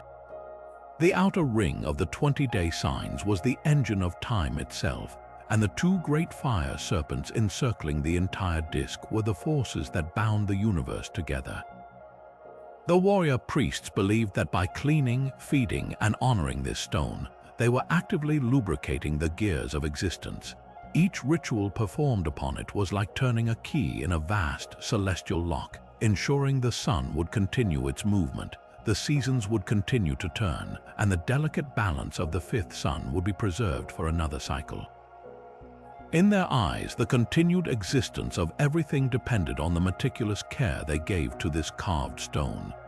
Within the sacred hierarchy of the Aztec military, the eagle and jaguar warrior priests stood at the very apex, embodiments of the sun's 2 most powerful aspects. Their rituals were not mere pageantry, they were a continuous, dynamic process of becoming, where men transformed into living avatars of divine power. The ceremony began not on a battlefield, but in the specialized precincts of their respective houses, the Kua Pili for the eagles and the Osla Pili for the jaguars. Here, the first act was one of profound symbolic shedding.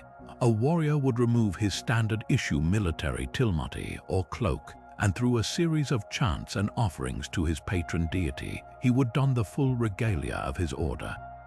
For the eagle, this meant a feathered suit of brilliant gold and brown, complete with a fearsome, open-beaked helmet that erased his human face. For the jaguar, it was a spotted pelt that draped over his shoulders and a helmet shaped into the snarling head of the great cat. This was far more than putting on a costume. It was a ritual of investiture where the man's individual identity was submerged and the spirit of the totem animal was invited to take its place. The final piece was always the same for both, the application of specific face paint, yellow and black for the jaguar, a stark black band across the eyes for the eagle, completing the metaphysical mask that declared them no longer merely soldiers but divine instruments of the state. The core of their ritual was a breathtakingly violent and sacred performance known as the Kua Malinalistli, the eagle-jaguar combat dance. This was not a staged show for public entertainment. It was a deadly serious spiritual exercise performed before an audience of gods, high priests, and the ruling Tlatoni. The 2 orders would form opposing lines on the sacred courtyard, their movements beginning as a slow, mesmerizing mirror of each other, a physical representation of the balanced duality that underpinned the Aztec cosmos, day and night, sky and earth. The rhythm was set by the deep, resonant throb of the huhuatl drum and the high, piercing whistle of conch shells. Then the pace would quicken. The mimed combat would erupt into a very real, full-contact clash. Using their blunted but still heavy training weapons, the macuahuatl and the tepes-tepili, they would unleash controlled but powerful strikes. The goal was not to kill, but to dominate, to demonstrate superior skill and spiritual force. The air would fill with the thud of wooden swords on hardened shields, the grunts of exertion, and the ritualized cries of eagles and growls of jaguars. This controlled chaos was a prayer in motion, a dramatic plea to Huitzilopochtli for continued victory, and a constant public reaffirmation of the military elite's unmatched prowess, ensuring their status was earned daily through sacred exertion. Following the intensity of the combat dance, the ritual would transition into a phase of solemn offering and communal feasting, but this too was governed by strict spiritual protocol. Each order would separate to make specific offerings to their patron deities at their respective shrines. The eagle warriors, representing the celestial realm of the sun, would offer bright yellow flowers, polished pieces of gold, and the feathers of hawks and other birds of prey. Their chants were upward-looking, calls for clarity of vision, for the soaring perspective of the eagle, and for the sun's unwavering strength. the jaguar warriors, connected to the earthly power of the night and the underworld, would make their offerings in a more subdued manner. They presented obsidian blades, greenstone beads, and bundles of potent herbs gathered from the jungle floor. Their prayers were for stealth, for the fierce strength of the jaguar, and for the favor of Tezcatlipoca, the lord of the night sky. Afterwards, the two orders would reunite for a ritual meal, but it was served and consumed according to their hierarchy. The most successful captors from each order, those with the most ritual scars, would receive the choicest portions of the sacred Tlaquepaque stew, a direct infusion of strength from their shared sacrifices. This act reinforced the internal military structure, visually and tangibly rewarding proven skill and devotion, and binding the elite together through a shared, sacred consumption that solidified their collective identity and purpose. While the grand ceremonies of state and warfare defined their public role, the annual cycle of the Aztec world also demanded a more intimate, domestic form of renewal, one that directly involved every single citizen from the highest noble to the humblest farmer. This was Ixcali, the 5-day month that marked the end of the year and the beginning of the next, a time of profound spiritual housekeeping presided over by the warrior priests to ensure the community entered the new cycle cleansed, protected, and realigned with the cosmic order. Unlike the new fire ceremony, which occurred only every 52 years, Ixcali was an annual reset, a mandatory period of reflection, destruction, and rebirth that touched every home in the empire. The ceremony began not in the temples but in the individual dwellings, guided by the detailed instructions of the priests. The head of each household, acting as a priest for his own family, was tasked with a thorough purification of the home. This involved a complete and symbolic cleansing. Every hearth fire, the literal and spiritual heart of the home, was deliberately extinguished. All cooking pots, grinding stones for maize, and serving utensils were gathered. But they were not simply washed, they were ritually broken. This act of deliberate destruction was a powerful metaphor. By shattering these well-worn, daily use items, the family was symbolically breaking from the accumulated spiritual grime, the minor transgressions, and the bad luck of the past year. The old, tired vessels that had held their sustenance could not be allowed to carry last year's energy into the new cycle. The fragments were then carefully swept up and offered at local neighborhood shrines. Following this purge, the warrior priests would lead a community-wide effort to create new fire. On a designated day, a new sacred flame was kindled at the main temple using the fire drill. From this central, pure source, runners would carry torches to every kalpali or city district. Families would bring their new, undecorated clay pots to be lit from this holy fire, carrying the flame back to their cold, dark homes to rekindle their hearts. The first meal cooked in the new pot over the new fire was a solemn act of communion, believed to be infused with the fresh, benevolent energy of the dawning year. This interconnected everyone from the highest priest to the most common laborer to the same sacred source, reinforcing the social and spiritual bond that held the empire together. The rituals were not uniform. Each day of Ixcali had a specific focus and deity. One day was dedicated to the young children.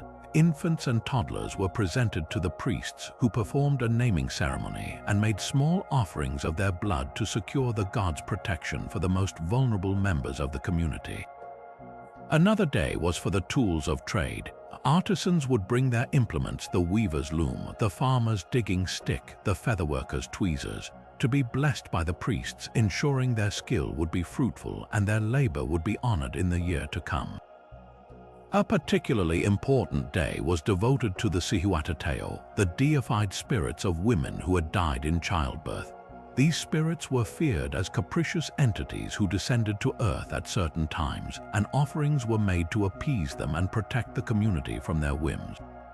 The culmination of Ixcali was a massive public feast and ceremony that served as the ultimate reinforcement of social order and imperial ideology. The Tlatoni, the emperor himself, would host an enormous banquet for the entire military and religious hierarchy. But this was not a simple display of generosity. It was a carefully orchestrated political ritual. The act of the emperor personally distributing food and gifts of fine cloaks, jewelry, and portions of the sacred chocolate drink Xocolatl to his most powerful subordinates was a public demonstration of the reciprocal bonds of obligation.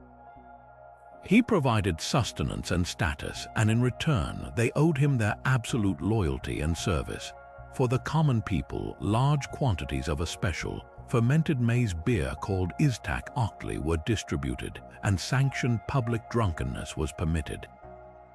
This controlled release of social tension allowed for a collective catharsis, a shared moment of abandon before the strict social codes were reaffirmed for another year. Through the intimate destruction of old pots and the grandiose feasts of the state, Izcalli wove every layer of Aztec society into a single, unified tapestry, ensuring the entire civilization stepped into the new year not as a collection of individuals, but as a purified, reconsecrated whole, ready to face whatever the next cycle might bring. In the dense, aromatic clouds that billowed from ceremonial braziers, the warrior priests found a direct and fragrant pathway to the divine. This was the sacred use of copal incense, a resin so central to their spiritual practice that its Nahuatl name, copal, simply meant incense. Harvested from the sap of specific tropical trees, this golden resin was far more than a pleasant scent. It was the solidified blood of the tree, a sacred substance that, when offered to fire, transformed into Popocatépetl, the sacred smoke that could purify spaces, attract benevolent spirits, and carry the prayers of humanity directly into the realm of the gods. The tools for this offering were themselves objects of reverence. The incense was burned in finely crafted ceramic vessels called Popocatépetl, or incense burners, which were often shaped like mythic creatures or deities. For the most important state rituals, a magnificent, larger-than-life effigy brazier might be used, its gaping mouth serving as the fiery portal from which the smoke would pour. The resin itself was not simply tossed into the fire. It was handled with meticulous care using a special ladle, often made of polished wood or clay. The act of transferring the nuggets of resin from a sacred basket into the brazier was a slow, deliberate motion, a prelude to the prayer itself. The final tool was the fan, typically made of gorgeous feathers. A designated priest would use this not to stoke the flames, but to gently direct the rising smoke, weaving it around participants, shrouding sacred bundles, and guiding the fragrant clouds toward the temple's summit, ensuring that no part of the prayer was lost to the random currents of the wind. The timing of each copal offering was dictated by a complex liturgical calendar. It was burned at dawn to welcome the sun and strengthen Tanatia for his daily battle. It was offered at the climax of a sacrifice, its sweet smell tempering the metallic scent of blood and carrying the offered tonally skyward. It was essential during the new fire ceremony, its smoke helping to plead for the sun's rebirth. Before any consultation with a sacred bundle or a session of mirror scrying, the space would be thick with copal smoke to drive away any malevolent or distracting influences. There was no significant ritual in the Aztec world that did not feature the fragrant presence of this sacred resin, making it the constant, aromatic companion to every act of devotion. With each offering of resin to the flames, a specific prayer was chanted. These were not generic words of praise, but direct transactional invocations. As the priest dropped the copal into the brazier, he might chant, Om Teotl, Tanatia Itlahuila Nili, dual God, heat of the sun, here is your incense. The language was one of respectful exchange. The smoke was referred to as the flower of the gods, a beautiful and nourishing gift. For a ceremony dedicated to Tlaloc, the prayer would emphasize the smoke's resemblance to rising mist and clouds, a sympathetic plea for rain. For a ritual of divination, the chant might ask Tezcatlipoca to clear the smoke from the mirror, a request for clarity and true vision. Each puff of smoke was given a verbal address, ensuring the gods knew precisely who was calling and for what purpose. The fundamental belief was that the gods literally consumed the scent of the burning copal. It was a form of sustenance as vital to them as blood and hearts were to the sun. But its function was also that of a celestial messenger service. The Aztecs observed how smoke rises, dissipates, and becomes one with the sky. They believed that as the visible smoke vanished from human sight, it was entering the domain of the deities. Attached to that smoke were the itonia of the prayers, the words, the intentions, the very breath of the chants. The copal smoke acted as a spiritual courier, ensuring that these messages bypassed the chaotic material world and were delivered directly to their divine recipients, making every ceremony filled with smoke a room bustling with urgent, fragrant telegrams to heaven. While many rituals unfolded on the temple summits or within secluded chambers, one of the most breathtaking ceremonies took to the air, a stunning spectacle of human courage and precise astronomical alignment known as the Ceremony of the Volador. Today, we recognize it as the Danza de los Voladores, often performed as a cultural display, but in the time of the Aztec warrior priests, this was a deadly serious rite of cosmic maintenance, a prayer in motion designed to ensure the continued rotation of the heavens themselves. The ritual began with the selection and felling of a very specific tree, a process that was itself a sacred act. The warrior priests would venture into the forest to find the perfect, tallest, and straightest tree, often a cedar. Before a single cut was made, they would perform elaborate ceremonies of apology and offering to the spirit of the tree, explaining the vital cosmic necessity of taking its life. Once selected, the tree was carefully transported back to the ceremonial center, never allowing it to touch the ground, as it was now considered a sacred axis, a temporary representation of the world tree that connected the underworld, the earth, and the heavens. After the pole was erected and deeply secured in the earth, the most perilous phase of the ritual began. 5 specially chosen warrior priests, having undergone extensive purification through fasting and bloodletting, would assemble at the base. 4 of them represented the 4 cardinal directions that held up the corners of the universe, while the 5th, the captain, took his position at the very top of the pole, which could stand over 100 feet tall. His role was the most dangerous and spiritually significant. From his tiny platform at the summit, he would begin the ceremony by standing upright, facing each of the 4 directions in turn. He would play a flute and beat a small drum, the plaintive, high-pitched sounds representing the songs of birds, the voices of the celestial realm calling down to the earth below. This music was a direct invocation to the gods of the 4 directions, a call for them to witness the ritual and accept its offering. Then, at the precise moment calculated by the astronomer, priests often aligned with the solar zenith or a significant date in the Venus cycle. The 4 flyers would lean back and launch themselves into the void.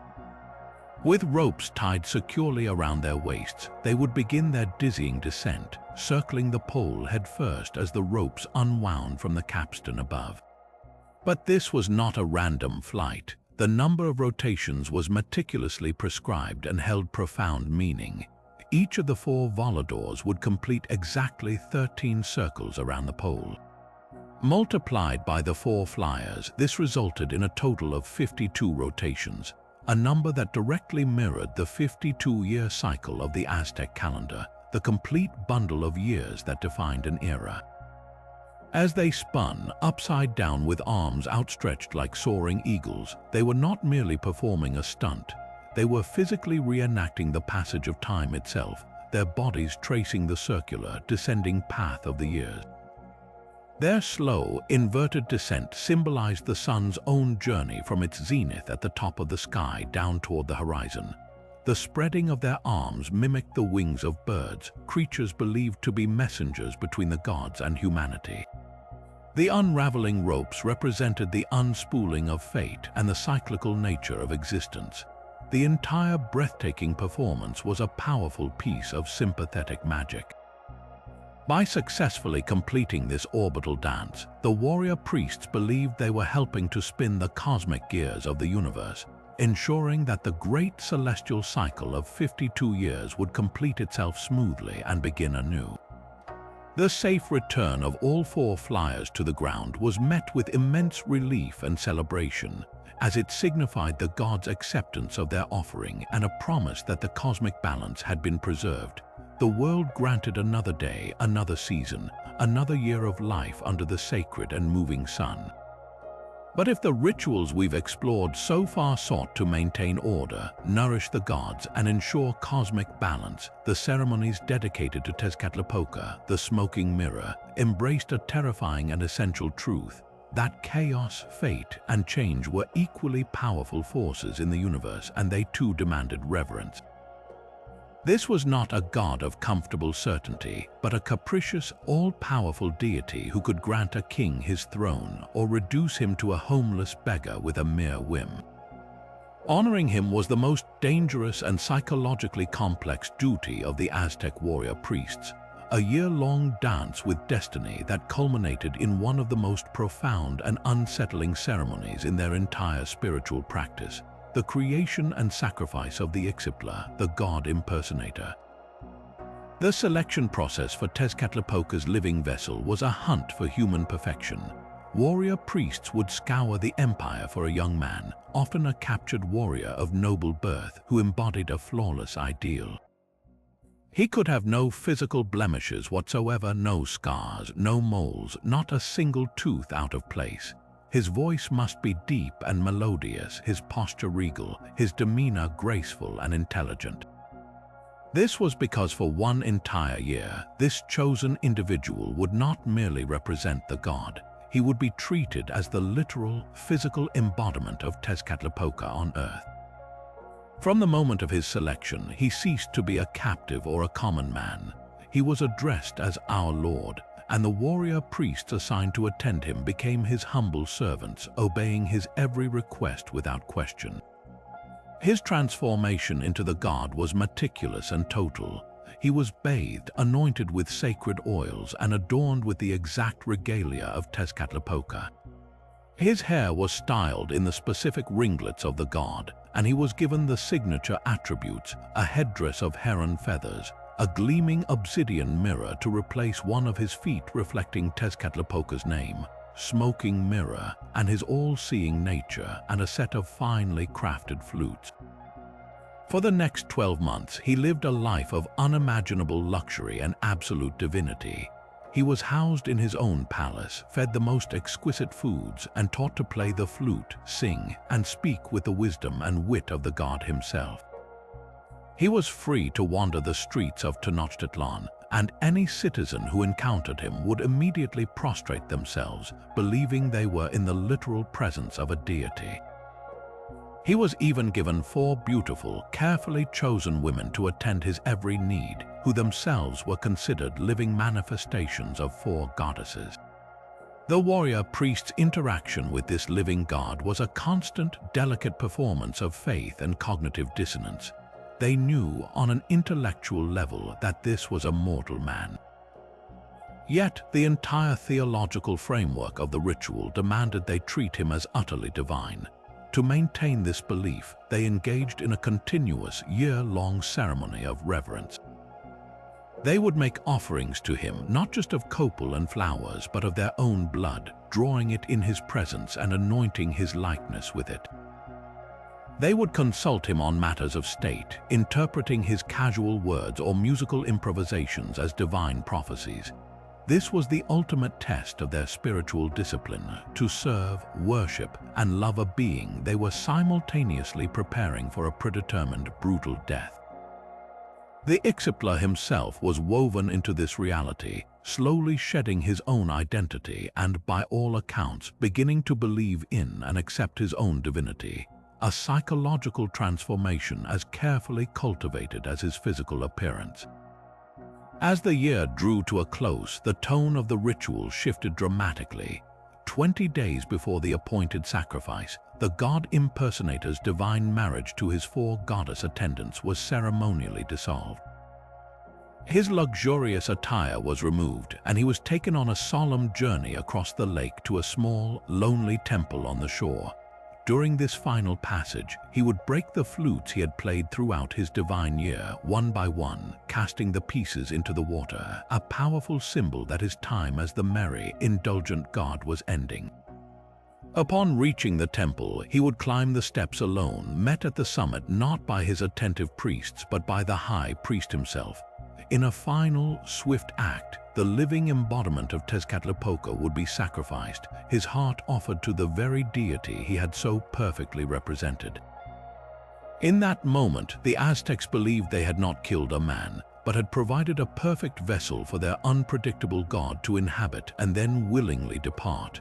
An act that satiated his appetite for chaos and honored his pivotal role in the constant, beautiful, and terrifying flux of the universe. While the rituals dedicated to Tezcatlipoca navigated the treacherous currents of fate and chaos, the warrior priests also held a sacred duty to a force that was both life-giving and lethally destructive, water itself. This vital element had its own powerful and often ambivalent deity Chalchutlicue, whose name means she of the jade skirt. She was the goddess of lakes, rivers, springs, and all running water, a nourishing maternal figure who ensured crops grew and children were healthy. But she was also a terrifyingly destructive power who could unleash floods that wiped entire villages from the map. The rituals dedicated to her were therefore among the most practically crucial in the entire Aztec world, a continuous process of supplication and gratitude performed by warrior priests to maintain the delicate balance between her benevolence and her rage. The central act of worship was the ritual bathing and purification of Chalchutlicue's statue, a ceremony known as Aitquilistli. Her likeness was not a fearsome, weapon-wielding figure, but a serene woman often carved from greenstone to resemble the color of water, adorned with a headdress of reeds and water lilies. On her specific feast days and at the beginning of the rainy season, her statue would be carefully carried from its shrine in a solemn procession led by chanting warrior priests. The destination was always a natural body of water, the shore of Lake Texcoco, a sacred spring, or the bank of a river. There, the most purified priests would wade into the water and, using specially consecrated sponges made of soft, absorbent plant fibers, they would gently bathe the statue. This was not a simple cleaning, it was a powerful act of sympathetic magic. By washing the goddess of water with water, they were showing her what they desired that she should keep herself, and by extension all their water sources clean, pure, and free of the silt and corruption that could bring disease. As they bathed her, their chants were direct and personal, often beginning with Nochpale Notla Chihul, my lady, my creation, acknowledging their total dependence on her grace. Alongside this bathing ceremony, a constant stream of offerings were made directly to the water. These were not grand, bloody sacrifices, but more intimate, precious gifts.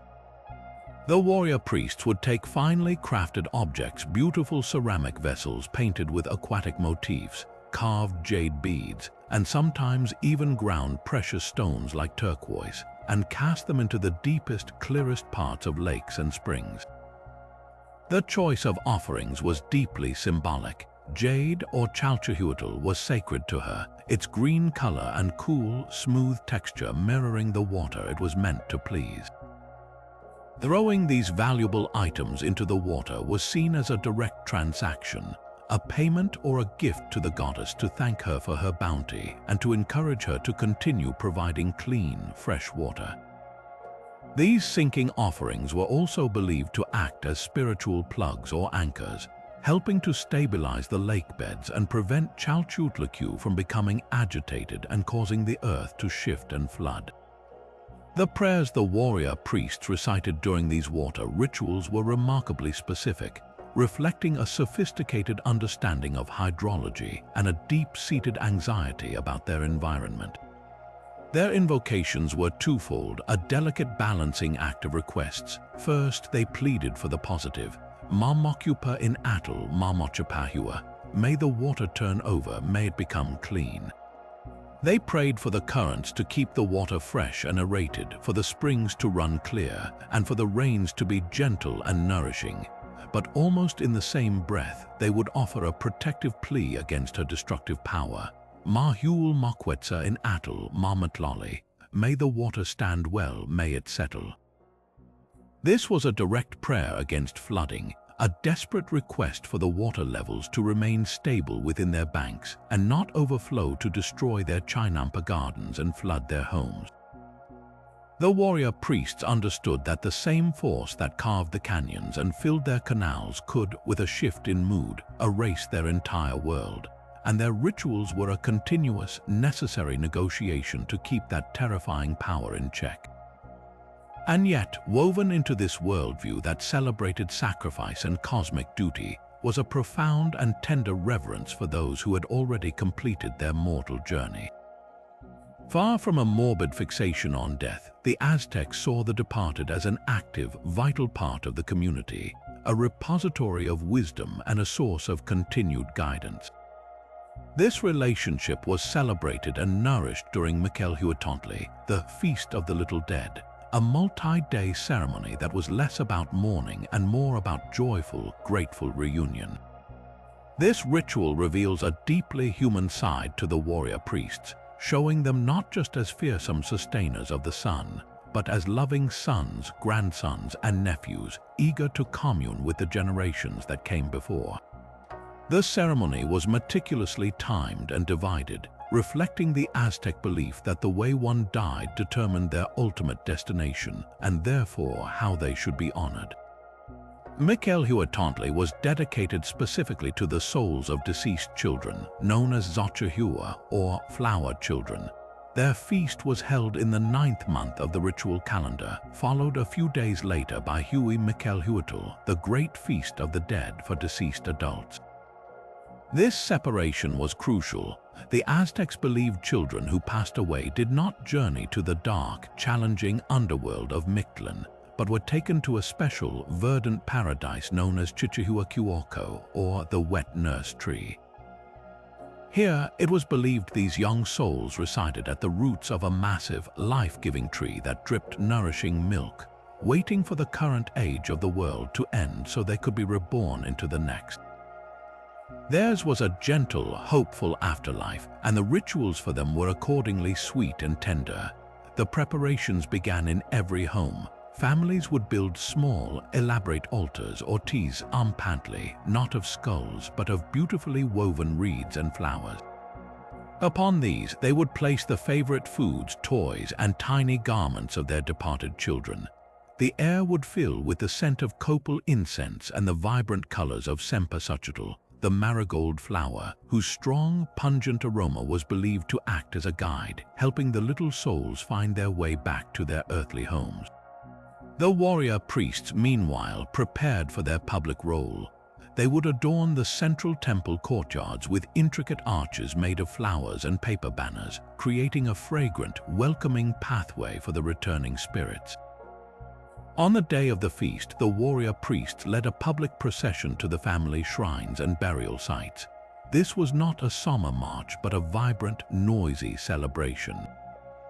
They played flutes and rattles, sang specific, welcoming songs, and encouraged families to join in. Upon reaching the altars, the priests would perform the central act of communion, the ritual feeding of the dead.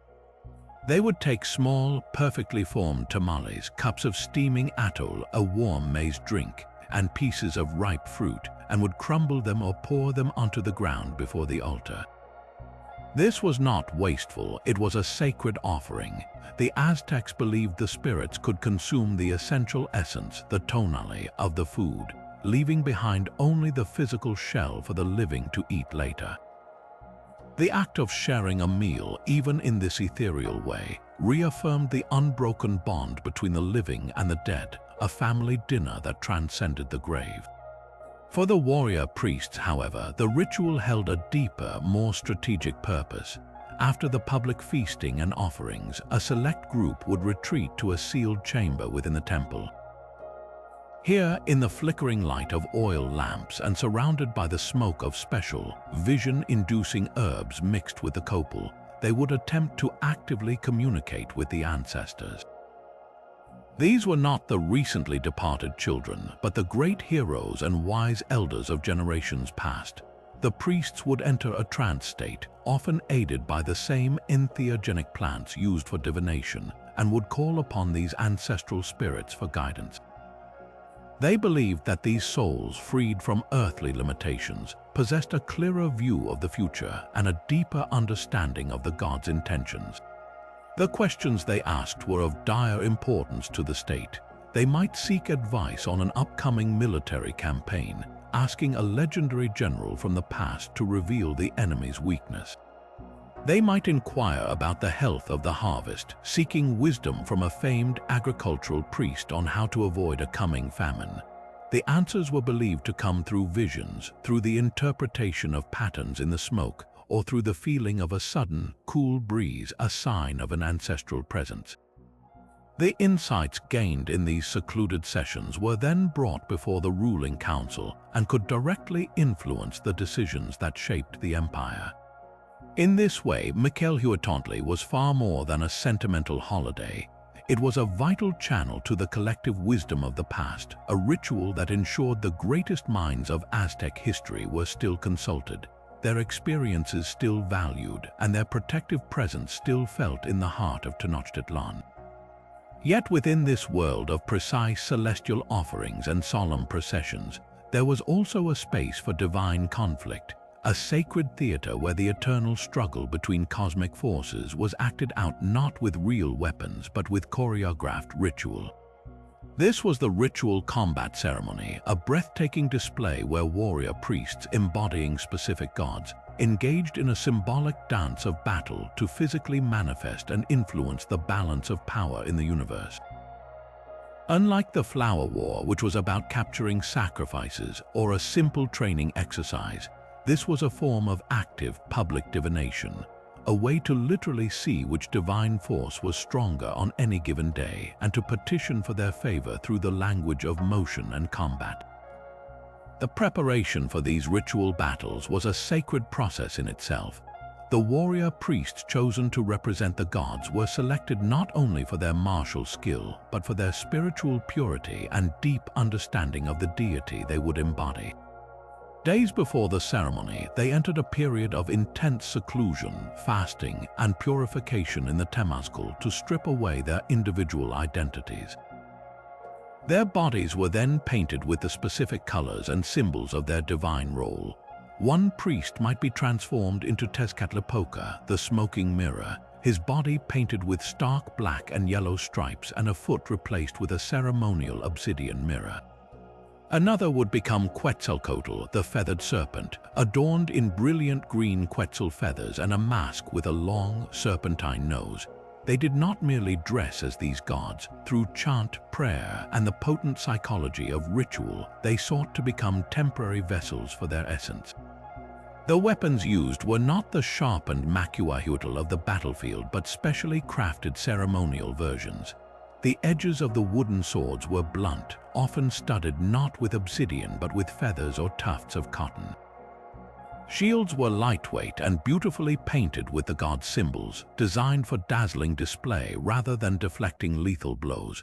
The goal was never to kill or even seriously injure the opponent, but to make contact, to symbolically strike the divine force they represented. The combat itself was a highly formalized and intricate dance, a series of attacks, parries, and evasions performed to the relentless, driving rhythm of the huhuitl drum and the piercing whistle of conch shells. Every lunge, every block, every spin was a predetermined step in a sacred choreography, a physical dialogue between opposing cosmic principles. The outcome of this ritualized duel was never a matter of chance or simple skill. It was interpreted as a direct message from the gods about the current state of the cosmos. If the priest embodying Huitzilopochtli, the sun god, successfully defeated the priest of the night, it was a powerful omen that the sun was strong and would continue to triumph in its daily battle against the stars. Conversely, if the force of darkness gained the upper hand, it was not a cause for despair but a vital warning. It signaled that the sun was weary, that the gods of the night were demanding more recognition, and that the people needed to redouble their devotional efforts through increased offerings and prayers to restore the balance. The warrior priests were thus both actors and oracles, their physical performance providing a clear, divine verdict on the health of the universe and the immediate duties required of humanity to maintain it. Amidst the breathtaking solemnity of bloodletting, star scrying, and cosmic renewal, the Aztec world held a sacred space for the utterly unexpected, the uproarious, chaotic, and seemingly blasphemous presence of the sacred clowns. These were not mere jesters or entertainers. They were highly trained warrior priests who had undergone the same severe initiations as their brothers, but who had been chosen for a unique and vital spiritual role. During the most serious and rigidly formal ceremonies, these designated individuals would suddenly break protocol, their arrival marked by raucous laughter, absurd costumes, and behavior that inverted every norm. This was the ritual of the sacred clowns, a practice known to the Aztecs as Tetzahuatl, meaning portent or omen, and its purpose was far more profound than simple comic relief. Imagine the scene. The air is thick with copal smoke, the rhythm of the Huhuatl drum is steady and hypnotic, and a line of Sama priests is ascending the pyramid steps, their faces painted with fierce determination. Suddenly, a figure tumbles down the steps in a deliberate, graceless fall, his body smeared with mud instead of sacred ash, a grotesque MNSK Chinese letter ON his face. He might begin mimicking the high priest's solemn gestures, exaggerating them into absurdity, or he might snatch a piece of ritual food from an offering plate and noisily devour it. Another clown might interrupt a bloodletting ceremony by pretending to faint at the sight of blood, or they might parody the graceful, measured steps of the eagle and jaguar warriors with a clumsy, stumbling dance. Their speech was not the elegant, formal Nahuatl of the temple, but a coarse, slang-filled dialect, and they were permitted, even expected, to hurl insults at the nobility, the priests, and even the emperor himself, pointing out their flaws and hypocrisies in front of the entire assembled community. This controlled chaos was not an accident or a breakdown of order. It was a meticulously planned and deeply philosophical component of the Aztec worldview. The sacred clowns, through their inverted behavior, were acting out the concept of Tlazolli, the sacred dirt, chaos, and disorder that existed in a necessary balance with Teotl, cosmic order and purity. The Aztecs understood that an obsession with perfect order alone could become rigid, brittle, and ultimately lifeless. The clowns injected the fertile, creative energy of chaos back into the system. By embodying everything that was not supposed to happen during a ritual: gluttony, cowardice, clumsiness, disrespect, they defined the sacred norms by contrast. Their antics made the seriousness of the ceremony more visible and meaningful. Laughter in this context was a powerful purgative, a release of social and spiritual tension that actually reinforced the very structures it seemed to mock. Furthermore, the clowns served as a crucial spiritual safety valve. In a society with such a rigid hierarchy and such immense cosmic responsibilities resting on the shoulders of its leaders, the pressure could be overwhelming.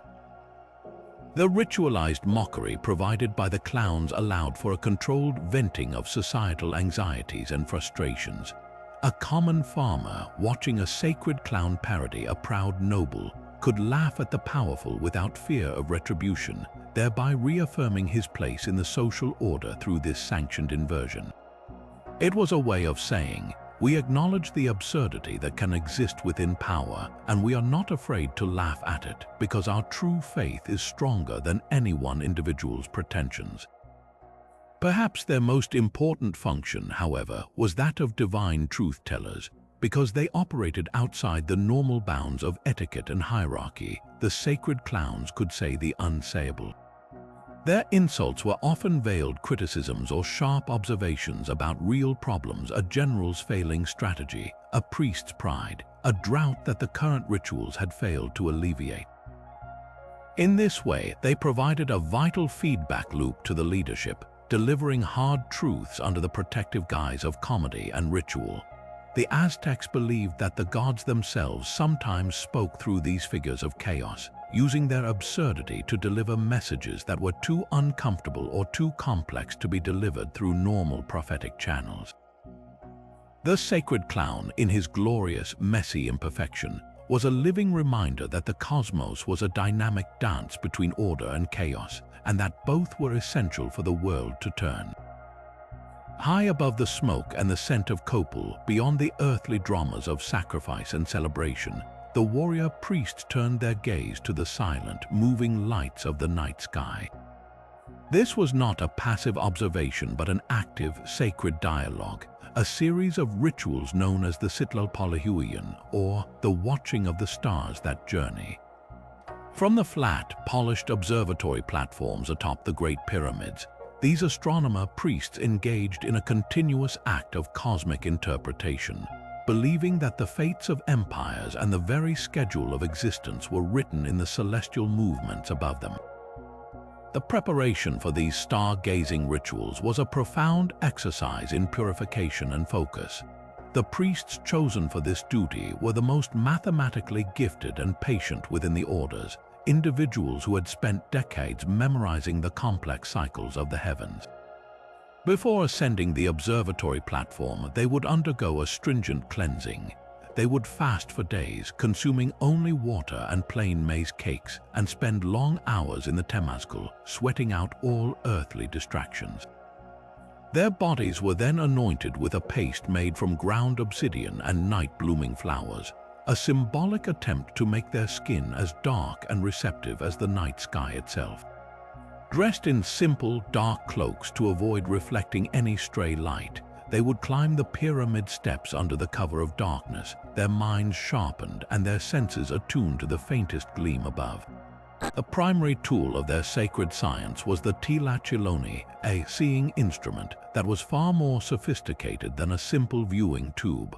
While they lacked telescopes, the Aztecs engineered precise cross-beam sighting devices made of wood and obsidian. These were carefully calibrated and fixed upon specific notches in the temple's architecture, allowing a priest to track a star's path against the stationary stone horizon with incredible accuracy. They also used deep, water-filled basins as stable reflective surfaces to observe the zenith passage of especially bright stars like Venus, the water's stillness providing a perfect, unmoving mirror to the moving sky. Every observation was meticulously recorded not with words, but with a complex system of dots and bars on long strips of bark paper, creating a permanent, portable record of the cosmos's movements. Each celestial body demanded its own specific prayers and offerings. When the gleaming planet Venus, which they knew as Tlahuizcalpantecutli, the Lord of the House of Dawn, appeared as the morning star, the rituals were particularly intense. Its first appearance after a period of invisibility was met with a wave of anxiety and reverence. The people would seal themselves indoors, and children were sometimes hidden under grinding stones, for it was believed the gods' rays could bring sickness and misfortune. On the platform, the priests would offer it not blood, but light and sound. They would burn copal resin of the purest white and chant specific tonal invocations, their voices rising in pitch to match the star's brilliant appearance, pleading for it to be a bearer of good fortune rather than a harbinger of war and discord. The star cluster known as the Pleiades, or Chanquistli meaning the marketplace, held a different kind of power. Its annual zenith passage was the ultimate arbiter of time itself. The Aztecs believed that if this cluster passed directly overhead at midnight without flickering or dimming, it was a sign that the world would continue for another 52-year cycle. The warrior priests would watch this event with bated breath, their entire bodies tense with concentration. A clear, steady passage was met with a soft, collective exhale and a prayer of thanks to the goddesses of fate. However, if the stars appeared to waver or were obscured by clouds, it was interpreted as a dire omen that the cycle might end in catastrophe, triggering a period of intense penance and increased sacrifices to avert the looming disaster. The ultimate purpose of this celestial vigilance was to fuel the ritual and military engines of the empire. The meticulous records kept by the stargazers were used to create the two overlapping calendars that governed all of Aztec life. The Xiupohualli, the 365-day solar calendar that organized the agricultural and ceremonial year, was corrected and anchored by these astronomical observations. More importantly, the Tonalpohualli, the 260-day sacred calendar used for divination, was believed to be a direct reflection of the cosmic order, with each day under the influence of a specific celestial force. No king would launch a military campaign, no merchant would begin a long journey, and no couple would be married without the star priests first consulting their charts to find a day whose celestial portents aligned with their goals. The connection between the stars and warfare was especially direct. The appearance of a comet, which they saw as a Sitlalin Popoca, a smoking star, was an urgent summons to arms, interpreted as a fiery spear thrown by the gods to signal the need for conquest. The position of Mars associated with discord could determine the strategy for an upcoming battle. If the red planet was seen in a certain constellation, it might advise a cunning, stealthy attack under cover of darkness. If it was elsewhere, a bold, direct frontal assault at dawn might be favored. The warrior priests who read these signs were the ultimate strategists, their eyes fixed on the infinite board of the night sky, moving the pieces of armies and the destinies of kings based on the silent, motionless dance of light from millions of miles away. This final ritual was the ultimate inversion of their entire worldview, a ceremony not of sustaining life, but of orchestrating a transcendent death. When the Spanish siege tightened around Tenochtitlan, when the canals ran red not with sacrificial blood but with that of their fallen kin, and when the once mighty temples shuddered under the bombardment of alien cannon fire, the highest-ranking warrior priests knew. They knew the fifth sun was setting for the last time, that the cosmic balance they had spent their lives upholding was collapsing into irreversible chaos. In this moment of absolute despair, they did not surrender. Instead, they enacted the ritual of the final sacrifice, a devastatingly beautiful and somber ceremony designed to transform a military catastrophe into an eternal spiritual victory, ensuring their legacy would never be captured, corrupted, or forgotten by the conquerors. The ceremony began not with a call to arms, but with a final, profound act of communion and memory. The surviving warrior priests gathered in the innermost sanctum of the Templo Mayor, a space now shaking from the impacts of distant artillery.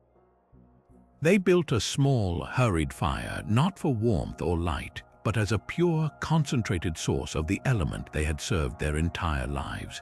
Into this flame, they first offered the most sacred of all substances, their own blood, drawn in one last collective act of mokupa. But this offering was different. It was not a plea for the future, but a final gift of gratitude to the gods for the past, a last payment on the debt of existence. Following this, they took the remaining stores of the holiest foods, small, perfect tamales and the fermented pulp drink, and consumed them not as a meal but as a sacrament. This was the last supper of a dying order, a silent, solemn feast where every bite was a taste of a world that was vanishing before their eyes, a final embodiment of the sustenance they had fought so hard to provide. With their personal obligations fulfilled, their duty turned to the protection of the divine itself. This was the ritual destruction of sacred objects, a heart-wrenching task known as Tlatlakalalistli, the act of breaking things. This was not wanton vandalism, it was a desperate, loving act of preservation. They could not allow the Spaniards to capture the living effigies of their gods, to mock the Tlaquimiloli bundles, or to melt down the sacred gold and jade for coin. Led by the highest priest, they moved through the temple's treasuries with a grim, methodical purpose. Exquisitely carved statues of Huitzilopochtli and Tlaloc were toppled and shattered with stone hammers. The priceless greenstone masks were smashed on the temple floor. The sacred codices, the painted books containing millennia of accumulated knowledge, astronomy, and ritual, were brought forth. With trembling hands that surely betrayed their inner anguish, The priests fed these priceless records into the central fire, page by page, watching the wisdom of ages curl into black ash and smoke. They were not destroying their history, they were setting it free, returning the sacred knowledge to the realm of the gods from whence it came, ensuring it would never be defiled by unclean hands. The cracking of stone and the hiss of burning paper became the funeral dirge for an entire civilization.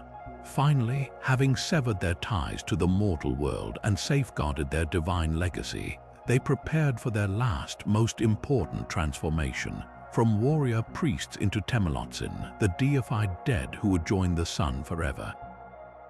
They adorned themselves for the final time, not in the full regalia of the eagle or jaguar warriors, but in simpler, potent symbols of their station, their obsidian bloodletting blades, necklaces of jade beads, and headdresses marking their rank. Their final act was not to charge the enemy, but to ascend. They climbed the blood-slicked steps of the main pyramid one last time, pushing past the chaos of the ongoing battle below. At the summit, amidst the smoke and the deafening noise, they performed one last, truncated version of the heart sacrifice ritual, Tilakakalalisli, but this time the offering was themselves. The highest priest among them would turn the ceremonial Tekpatal knife on his own brothers, performing the swift, precise act that would release their Teolia, their spirit essence, directly to the sun. In turn, the last remaining priest would then fall upon his own blade or be struck down by the advancing conquistadors. In their theology, this was the ultimate victory. A warrior who died in battle or by sacrifice was guaranteed a glorious afterlife in the Eastern Paradise, accompanying the sun on its daily journey. By choosing this ritualized martyrdom, the warrior priests ensured that even in the face of total annihilation, they would achieve their highest spiritual destiny. Their physical defeat was undeniable, but through this final, controlled ceremony, they seized victory over their own fate. They were not conquered, they were translated. They transformed a moment of historical defeat into an eternal, spiritual triumph, ascending not as broken men, but as everlasting companions to the very sun they had spent their lives feeding, a final, defiant act of faith that no army could ever truly erase. Every beat of the drum, every drop of blood offered, every step in a sacred dance was a vital component in a vast, interlocking system, a spiritual technology of breathtaking complexity designed for one supreme purpose: to keep the universe in motion.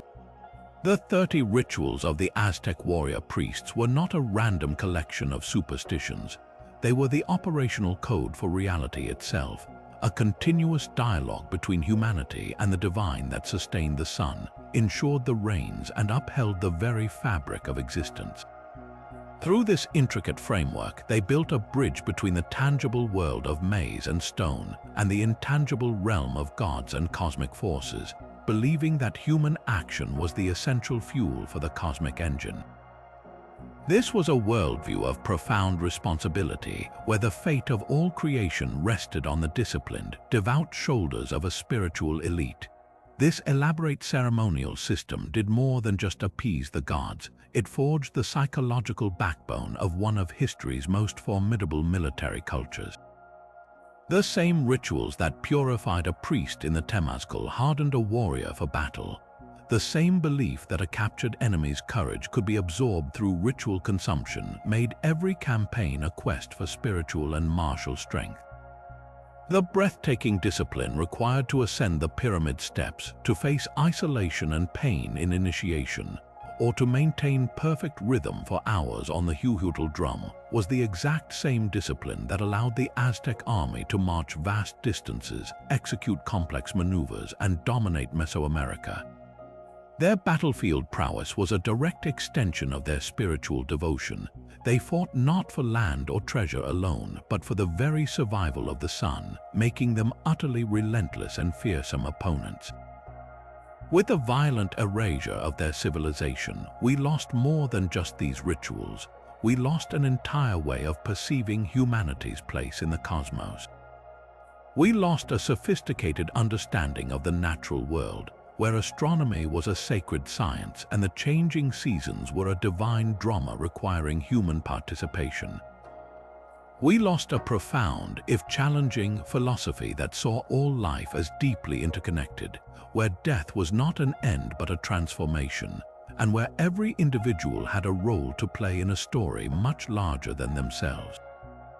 The Spanish conquerors saw only idolatry and savagery, but in their fervor to dismantle it all, they destroyed a unique and intricate window into the human spirit's capacity for reverence, order, and meaning-making. Understanding these practices now challenges us to look beyond our own cultural assumptions and see the profound logic and beauty within a system so different from our own. It asks us to consider the ways we, as a modern society, seek connection, purpose, and order in our own lives. While we may not believe the sun needs our blood to rise, we still enact our own rituals, from national ceremonies to personal daily habits that reinforce our values, bind our communities, and give structure to our existence. The story of the Aztec Warrior Priests is a powerful reminder that the human need to connect with something greater, to find our role in a vast and mysterious universe, is a timeless and universal drive.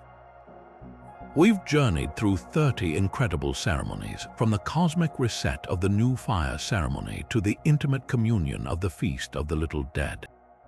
Each one reveals a different facet of this astonishing civilization. Now we want to hear from you. Which of these rituals resonated with you the most? Was it the profound symbolism of the new fire ceremony, the terrifying transformation of the flayed god, or the celestial duty of the star-gazing priests? Share your thoughts in the comments below. We read every single one. If you enjoyed this deep dive into history's greatest mysteries, make sure to subscribe and hit the bell so you don't miss our next exploration into the forgotten